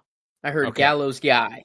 That's all I said. I noticed that you froze very quickly, so I was like, today it's working. You are freezing when my connection drops out. I can see that happen. Yesterday I couldn't. It was a fucking disaster.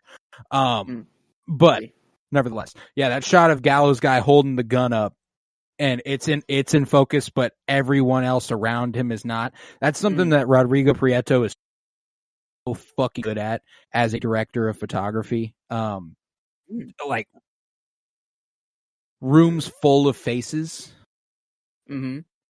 He does this thing where everyone is staged exactly where they need to be, where you can see everyone's face and everyone's reaction to whatever is happening. It happened in Wolf of Wall Street as well. That there's an opening shot at the beginning of the movie when they're tossing the little guy at the dartboard, and Jordan Belfort, they do like a freeze frame, and Jordan Belfort's like standing like this, and he's got like that crazy face on it. Like, but there's faces all over the background, and you see everyone, and just the way that it's like, it's just brilliant blocking and staging on that side of the film. But there's a lot of moments like that. I love this overhead shot when Hoffa, he's going to a hearing, one of his hearings. I think it was the one with Bobby Kennedy.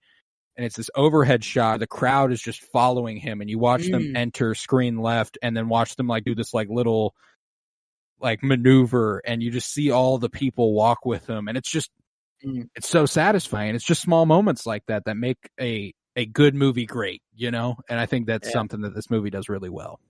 Yeah, mine was pretty small. Not an aesthetic moment, but after Russell gives him, you know, give me your sunglasses, get on this plane, you're going to Detroit.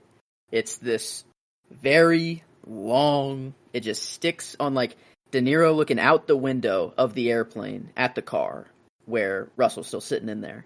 And it's just this, like, as the plane moves, the car slowly gets like out of view of the window or whatever, but it just like, it's staying on there, and like you just see Frank's face. Like he's going through so many thoughts in that moment, but it's just pure.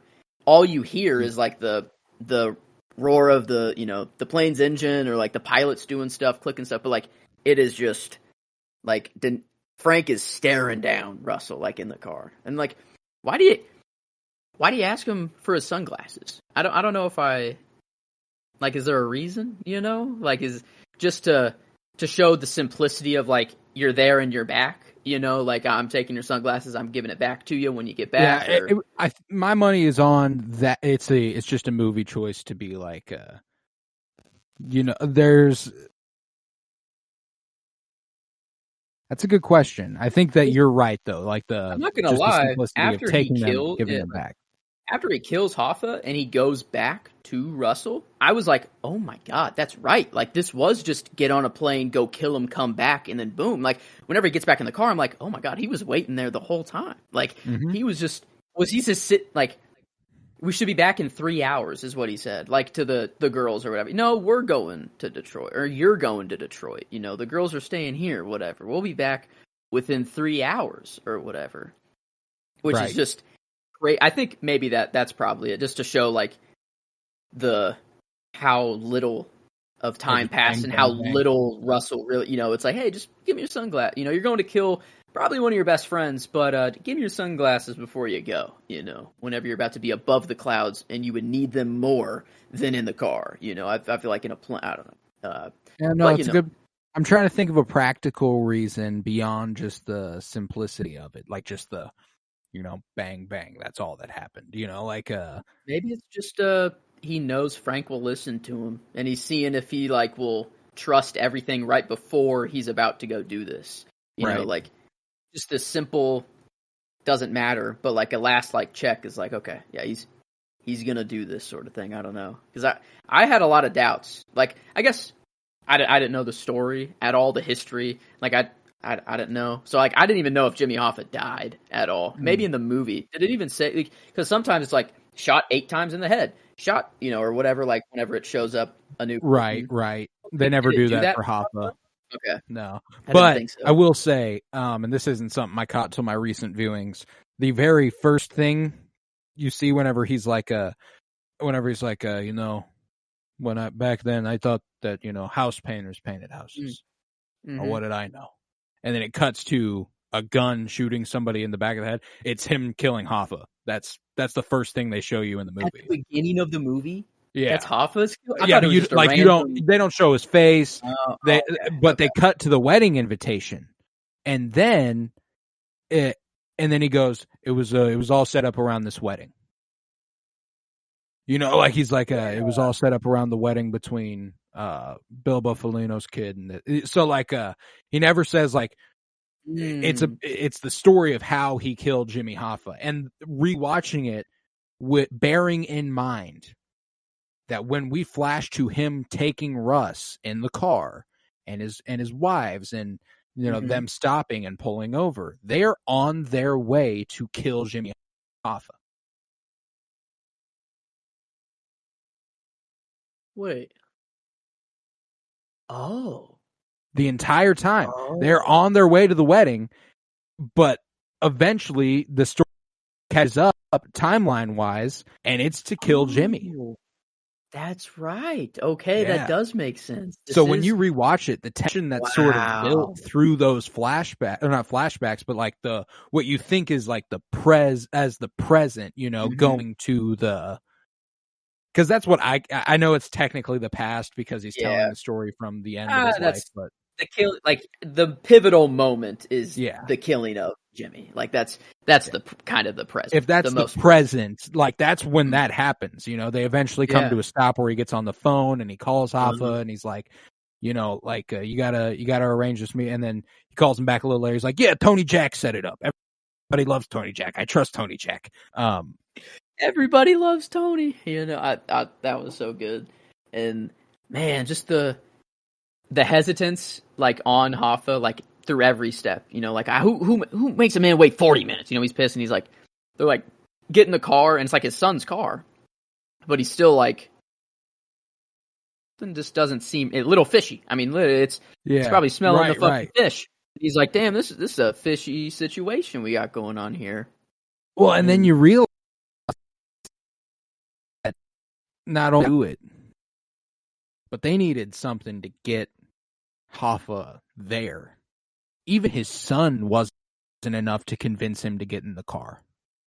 That's true. You know, he saw his son and he saw Sally Bugs, and he just kind of like looked, and he's hesitant, and then Sally goes, "Look who's here," and he points back to Frank, and then he goes, "Frank," you know, he's like, man, what happened? You said you were gonna, you know, like, so it's just like, it's fascinating to see just how deep his trust in Frank was. There's that moment whenever, you know, at Frank's little ceremony where he's like, Russ told me to tell you it's what it is, Mm-hmm. and then they wouldn't dare. They They wouldn't dare. That whole thing, again, just brilliant work by Pacino, but him being like, I'm worried, and he's like, you should be worried. If they can come after me, what do you think? You're with me. They're going to come after you. And Frank just looks at him and he goes, I'm worried. They won't come after me because I'm with you, but I'm with them, and this is one of those movies that just, for me, it has just gotten better and better and better every time I've watched it, simply because you pick up on so many more of those little moments and those choices by the actors, and it's just so electric. Yeah. And that's what I was gonna say on like a movie like this versus just like a Spider-Man. Like, I love both movies to death. Like, it's just they're so different in the sense that, like, I watched Spider-Man, I loved it so much on the first time, and the first couple times after that, I'm still loving it, but like, I'm not noticing new things in the movie. It's like, if I do, it's the slightest little itty bitty smallest little Easter egg of like I don't know, something dumb. But I can rewatch The Irishman and literally gain like new life morals and like life metaphors and like it's crazy, and I can see the things that these actors are doing. There's meaning behind it. There's a care taken that's just like, and that's something you can count on with Marty, man, with Scorsese. He is just so fucking good at telling stories that resonate. Like. Yeah, they might not emotionally, like, I don't watch Goodfellas and cry. I don't watch Casino and cry. I don't watch The Wolf of Wall Street and no, I don't cry during that movie either. But like every single one of those, it's got me fucking thinking, like, it's got me thinking about, and that's just, he is such a talented director, like, man. Every time I say that, like, it's a film or like this is like art, I feel like I don't know. Like, I feel like people, it sounds disingenuous for some reason, but like in any art form, like music, you have some great music that can get you to cry. You have music that you listen to that's just for fun and like gets you hyped. You have like, there's music for every sort of situation, and then there's like real art. A movie is still art, but like when I think of art, I think of like paintings and sculptures and stuff that's in a museum.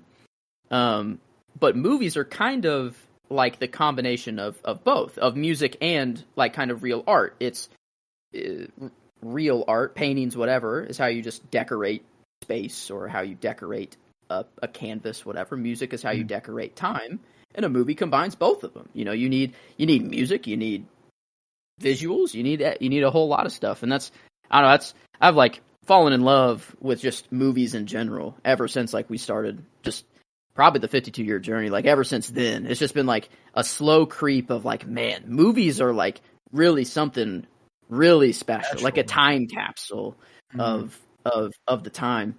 And it's not every movie's like that, it's just not how any art form is, but whenever you talk about guys like this, Scorsese's movies, especially near the end of his life, he's trying to pass on as many things as he can before he goes. And that's crazy to think about, that it's like, dude, it's fucking fantastic. I'm so excited. I envy those of you who have gotten to see Killers of the Flower Moon yesterday or today, as it is Friday now.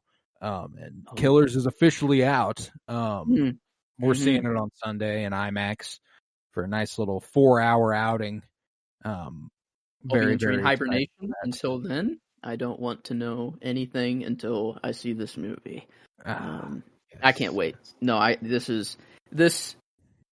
it's the same. I mean, for Wes, I was so hyped to go into Asteroid City for watching all of this stuff. I was hyped to go into Barbie after watching 𝗬𝗏𝗧𝗏. Like, and I mean, this is just a perfect way to like lead up to a movie release, instead of it just being like, yeah, I like Scorsese's movies and stuff like that, and I will watch it no matter what, even if I wasn't doing this probably. But now it's I don't know, I have a reason, and this is easily my favorite project setup we've ever done. The director spotlight is my favorite thing we do. It doesn't the even build really feel up like a to a movie release.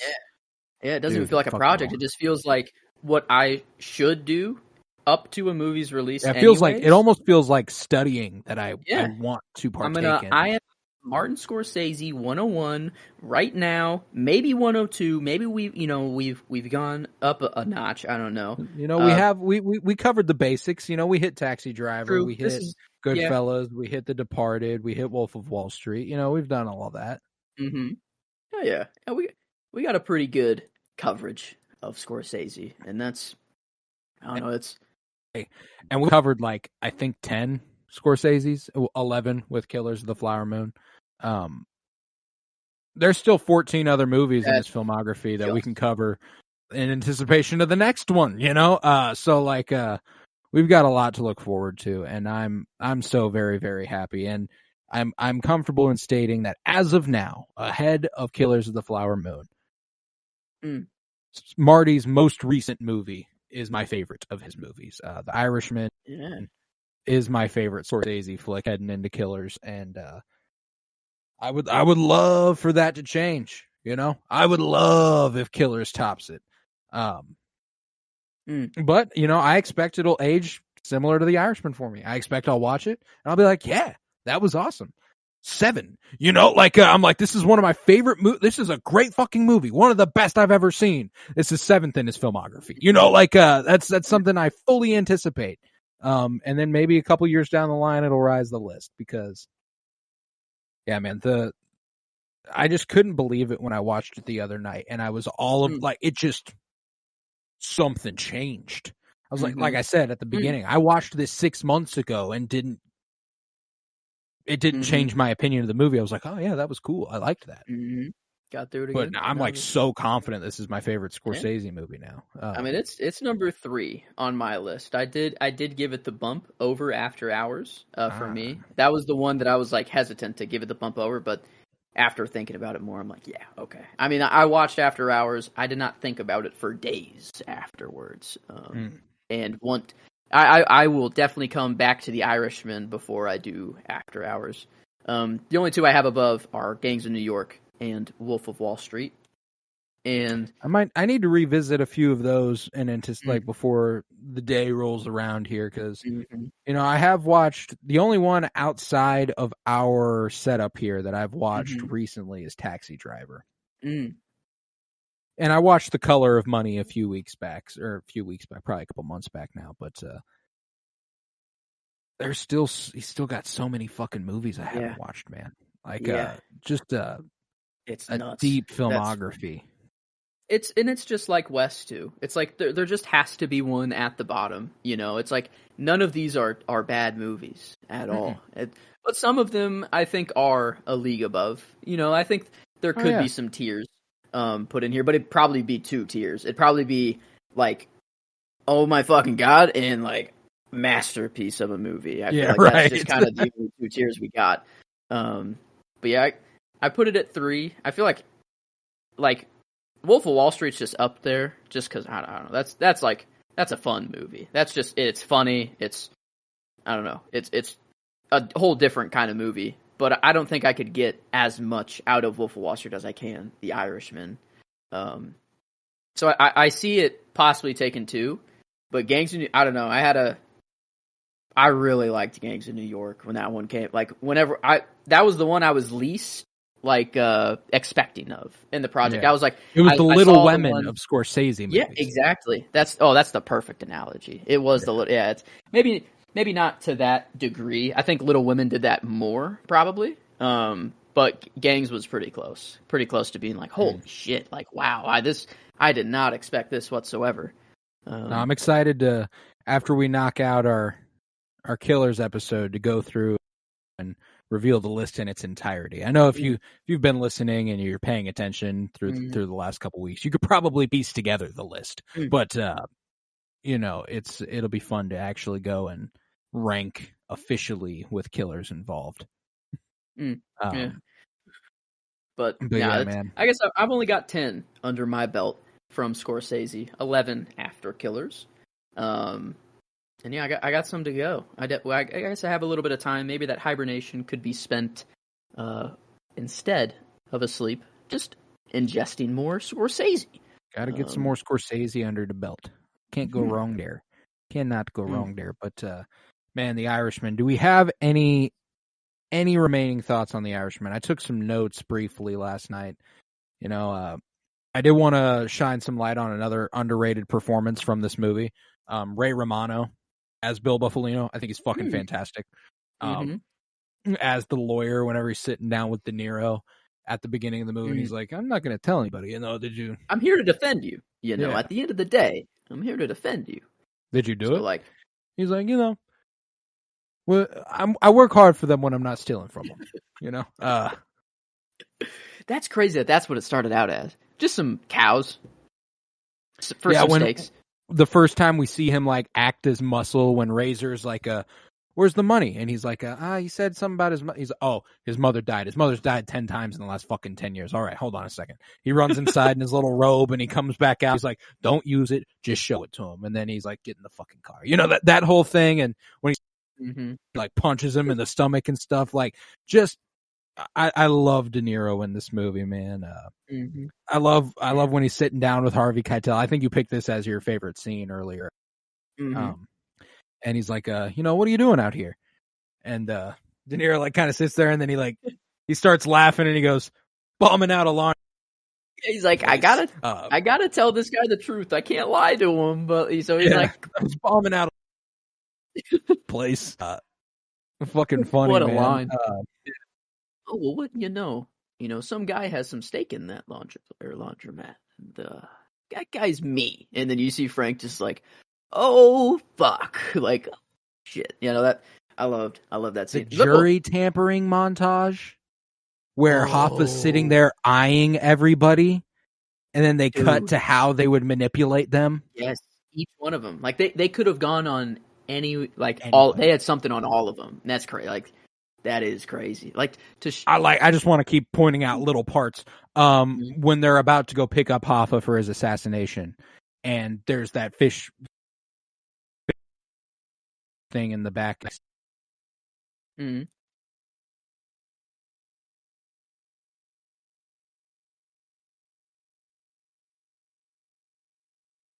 My back. Okay. Yep. All right. But yeah, the fish thing in the back seat. Sally's like, no, you go ahead and sit up there. I'll sit back there. And Frank's like, no, I'm gonna sit back here. I'm gonna sit back here.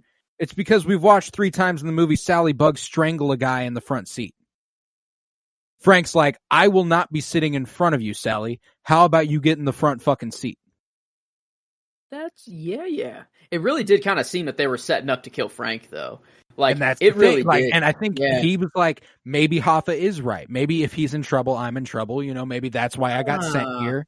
And so he's like, I'm supposed to do the hit on Hoffa, but if they get me before they, there's a possibility they can get around that. That's how they're tricking him. Yeah, it's like, because he is the hitman. Go do your job. We get you as well. Yeah. Oh wow, I didn't think of that. No, so Sally's like, no, you go ahead, and he's like, no, Sally, you sit in the front. And then he gets stern with him, and Sally's like, okay, yeah, I'll go ahead and sit in the front. It's Sally's signature fucking move to strangle a guy while he's in the back seat of a car. Wonder if that's how they got the other guys. Was it always his forgot his name, Hoffa's son that was with him, the driver, or was it someone different? There was a couple other people with him. Oh, okay. Because I was like wondering if like that was the goal, like if the goal was to kill Frank then and there. Man, I guess that guy would just be insisting on like, no, Frank, it's okay, because he's like, Frank's, above him, so he's like, I don't want to make you sit on the, whatever. But okay. Man. Yeah, the big ears guy. When De Niro's like looking at him. Yeah, I had an operation to get that fixed, so you won't need to be looking at my ears any longer. No, yeah. No. And like, you can like see him, his eyes kind of drift over every once in a while. How big do your ears have to be to get an operation? Hey man, like. Is that real, or was that just for the movie? Because fuck it, like, was there really a guy called Big Ears or whatever. Like, that's what they called him. And Frank was like, yeah, I went to go meet this guy with big ears. He didn't even have any. Like, it was normal-ass ears, man. Yeah. But no, like, whenever he's on the TV later and he's sitting with Hoff, and he's like, oh, shit, big ears. He's like, his ears don't seem that big. mm-hmm. Yeah. And I also love that part, it indicates it leads into the Bay of Pigs, where America completely fumbled their military operation, and it's because apparently the mafia armed Castro and all that. Like, what a bizarre little fucking sprinkle to be in there. Like, yeah, you know, we've had our hands in everything. I thought the whole point was to get rid of Castro so they could go with the casino scene or whatever and everything back, but then they arm him. So I don't know, I was a little confused on that. Or I guess, I mean, they did arm. Like, that was, Frank, you're going to beat a guy, you're going to have a truck, you're going to drive the truck here, you're going to drive it to Florida, blah, blah, blah. Like, and I'm like, but why would the mob want to arm Castro? My money is that while they don't want Castro in control, they certainly don't want America to have its hands on it. They need something outside. They want to get rid of Castro. Yeah. They prefer Castro over America. So it's like, if we arm Castro, we can go ahead and deal with that later. Yeah. 𝗍𝙍𝙄𝙍𝙄𝙍. Fuck it. As he puts it earlier in the movie. You know, what an Irishman like you learned to speak Italian. Irish. Yeah. He calls him an Irisher too. What an Irisher like you. Yeah. Is that a real thing? Is that a real word? I guess. Irisher? Are you an Italianer? Like you learned to are you a Greeker? Or are you wow. I've never, maybe that's just, you know, they say use, you know, whenever you showed up here or whatever, like I don't know, I love that. Just a little mob talk here and there. You don't know how good a friend you got. No, like, really, you don't know how good of a friend you got. I was about to. You would have got fucking killed tonight. Yeah, you were about to die, dude. Yeah, you were about to be dead. Yeah, I love there's a little parallel earlier in the movie. I pointed to it earlier with Joe Pesci speaking directly to the camera, where he's like, you know, whenever a guy comes to me, you know, I have him handle his business because I don't need two roads coming back to me. And then, like, a few seconds later, a couple minutes later, Frank's giving the monologue where he's like, you wouldn't know it from looking at him, but all roads led back to Russ. You know, like, he says, I don't need two roads coming back to me.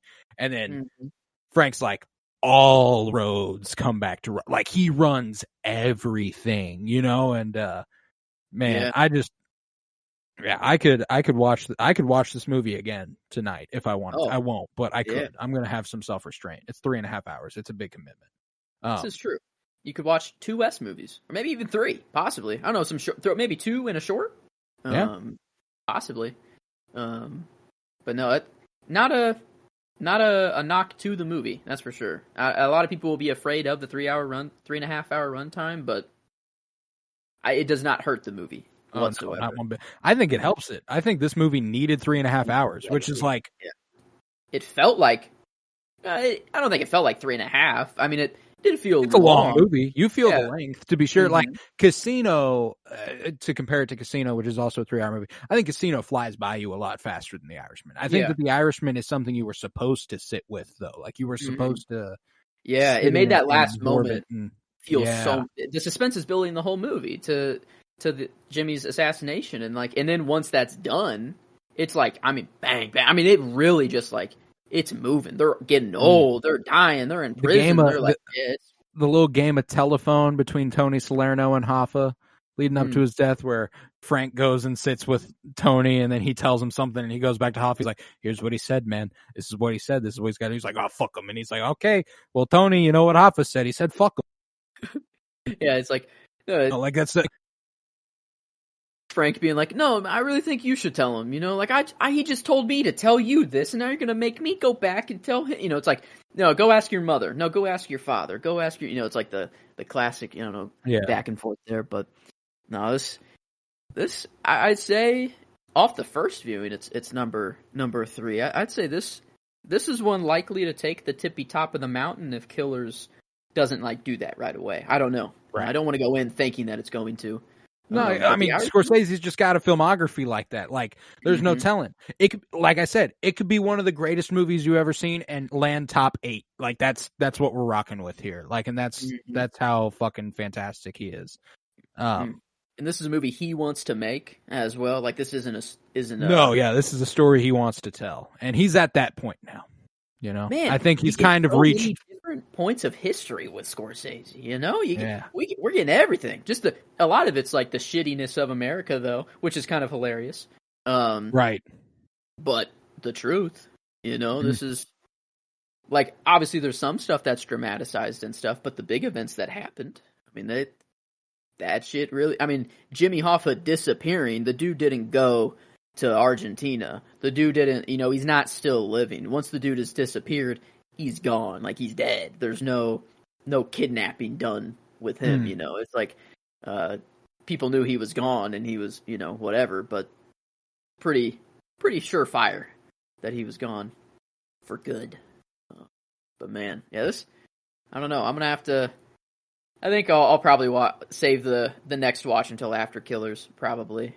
Get some other movies in there first. But no, I fully agree. I think I see myself getting to where you're at right now, where like maybe something will click. You know, I don't know. Maybe I'll have that click moment when I watch it, and I'll look forward to that. But yeah, I guess.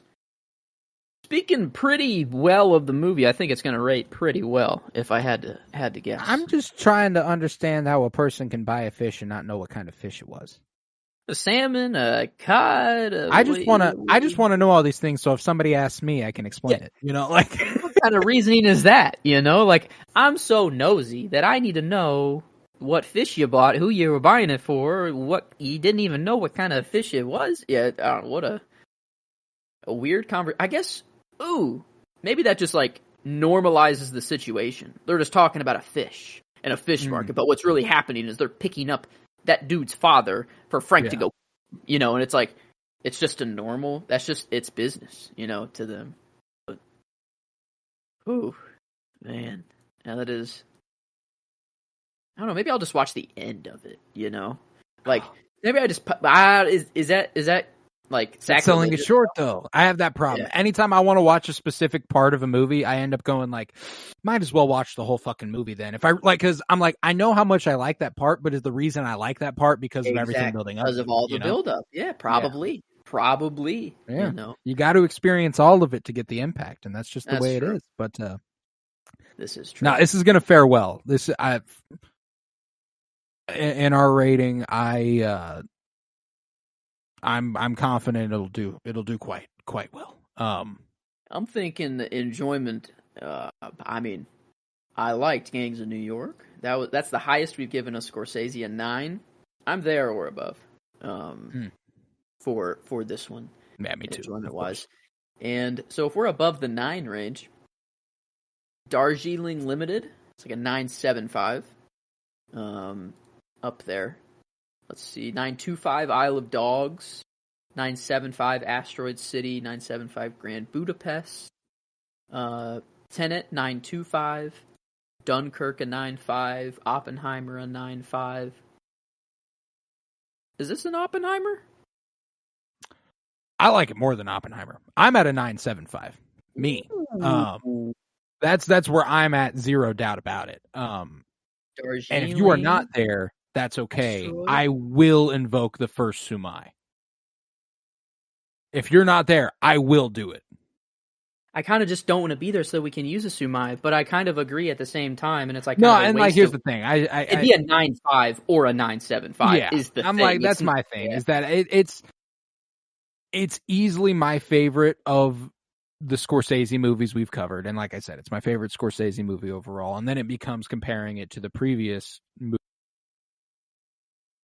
that we've given 9.75s, and I'm there. You know, like we look at Grand Budapest, we gave a 9.75. We look at Darjeeling, we gave a 9.75. We look at, I believe Asteroid City got a 9.75. I believe Barbie got a 9.75. I have no doubt I like it as much as those movies. Okay. You know, I'm there. I'm down to give it to you. No 𝗠𝗎 needed. Deal. I just, yeah, I mean, I think it does, it's up there with that what's the echelon word? Company. Yeah, it's up with those movies. Lady Bird, another 975, Barbie, Oppenheimer, or not Oppenheimer, but Asteroid. Yeah, I think I'm there. Okay. Well, what's funny is, we gave Oppenheimer that 9.5 after the first viewing. After a second viewing, I have no doubt that I'm actually higher on Oppenheimer than a 9.5. I think I'd move that up to a 9.75 if I had the opportunity now. And there's a few examples of that. I like Oppenheimer more than I like Barbie now. I would probably switch those.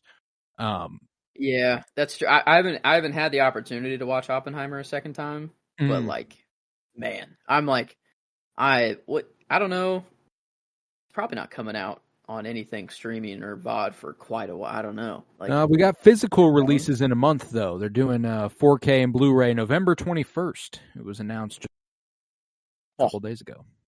That one might have to be the start of my physical collection. I have the Spider-Man movies. That's basically it. In my physical collection, I don't have much other than my childhood collection of VHSs and DVDs. But I got this. Yeah, that's nice. And you got some good movies there too. Oh, dude, I've been spending too much money on it lately. It's been a problem, but yeah, no, I'm excited. I'm very happy with my physical collection, and The Irishman was a recent addition to it, and we got a few coming up in the next couple spotlights that I've got over there. I got Fight Club on DVD for Fincher. I've got Heat on Blu-ray and Collateral on DVD for Man. I want to get Thief. Thief is really good, but it's also the only Man that has a Criterion Collection edition, and I like the Criterions. That'd be a fun one to get. Yeah. I'm a noob in that game right now. I'm very not even started, actually. Really, I'm just the Spider-Man movies I have are from my childhood or Christmases. I don't know. Where it's like, we'll get you the new Spider-Man movie. I don't know. But yeah, okay. I guess critically now. I forgot. There's a whole other category. We do have one more rating to give, and I mean the highest we've given any Scorsese is 9.25, and that was Casino. That's the floor there, man. That's the floor there, man. Yeah, we're looking at another 9.5, 9.75. That would be Little Women, Oppenheimer. Let's see, those are the only exactly 9.5s. It'd be Better Made than Moonrise Kingdom. It's a 9.25. Yeah. Let's see, 9.25 Asteroid City. 9.25 Dunkirk.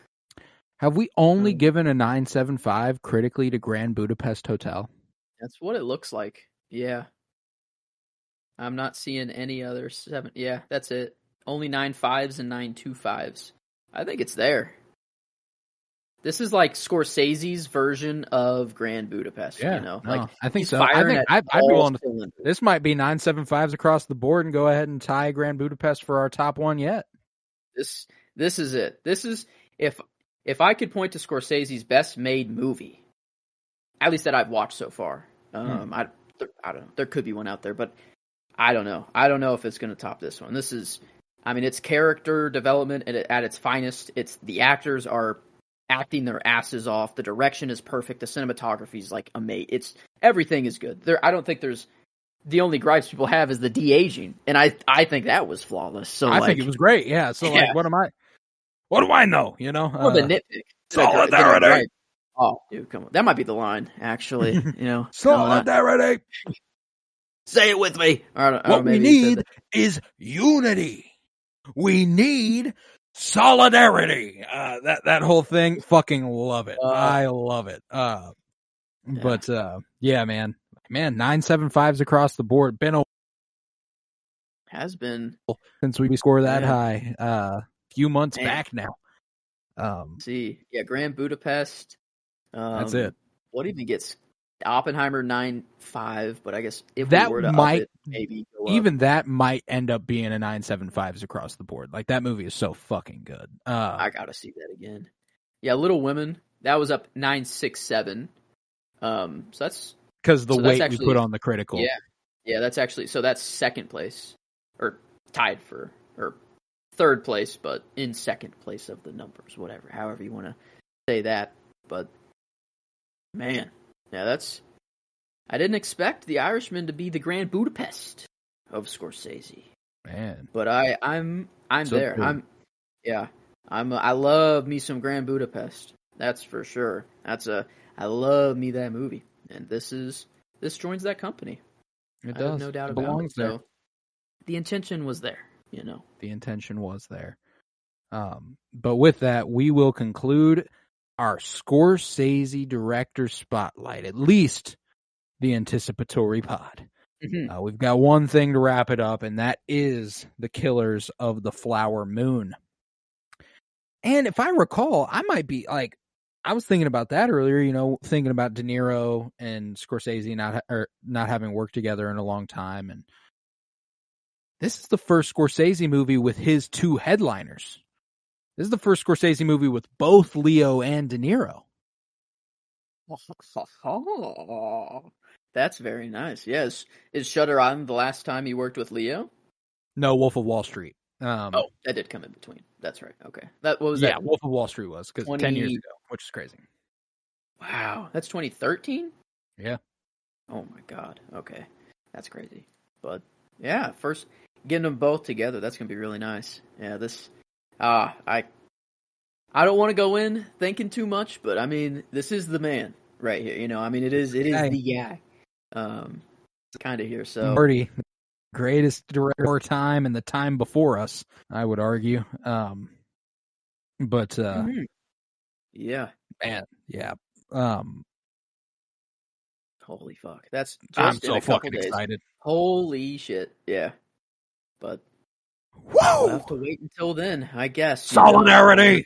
We'll But have to get there. I'm just gonna yell that at random points from now on. Just in the Killers watch while I'm in the theater at the most quietest time of the movie. I'm just gonna yell, give a good solidarity to the whole theater. Yep. Let me just. Everyone will know how Mm-hmm. how much solidarity I have in my heart. But yeah, man, Killers next Wednesday, as far as our coverage of it. In the meantime, we will be continuing our Game of Thrones rewatch. I believe next week is that's the penultimate. Finale. Or it's after Killers, it's the finale. Well, it's the one before Killers. Oh, I guess this one, yes. Yes. Killers isn't out yet. Duh. Hello. Yeah, no, we're on episode 9.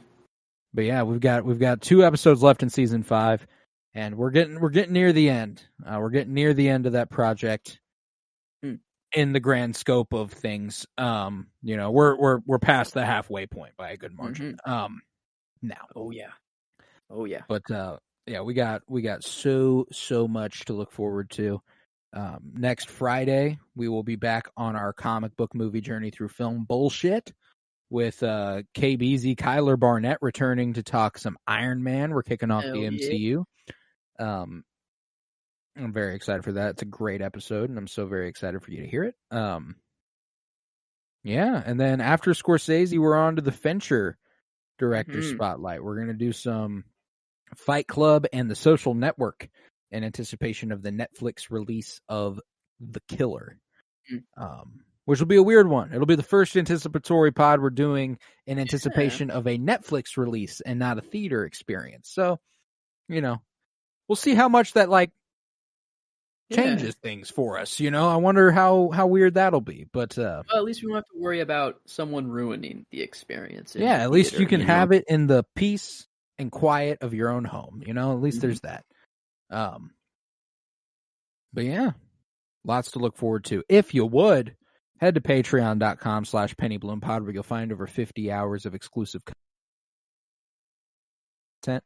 Most recently, I saw Taylor Swift Eras Tour concert film, and I gave a brief little review of that over there. Me and Joe did some preparation for our upcoming 5x5 Halloween edition, which is just a week and a half away now. It'll come out on Halloween, so I'm very excited for that.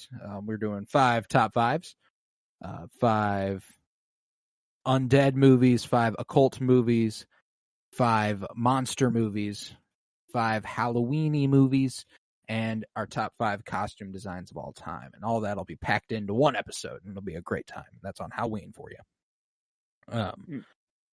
But yeah, if you would, head to Twitter, follow at Penny Bloom Pod, follow on Instagram at Penny Bloom Podcast. Remember to maintain solidarity with SAG-AFTRA. Dude, I'm never going to hear that the same now ever again. Oh my God. That's incredible. Yep. Maintain the solidarity with SAG-AFTRA as they continue their struggles against the studios. Does not seem like a difficult thing to do. Provide money for those which, are working for you, especially when you're going to go ahead and send a bunch of money to, other places doing terrible things. Doesn't make a whole lot of sense to me. But yeah, man. Let's see. Yeah. I think that's that. With that, I was Colton Robertson. I was going to say, hopefully we won't have to hear that solidarity, that line for much longer. But as it will be spoken, I will hear it that way from here on out. But hopefully, solidarity. Yeah, we need unity. We need solidarity. And I like the hand gesture he does and the lean back. Yeah, Al Pacino, what a fucking king.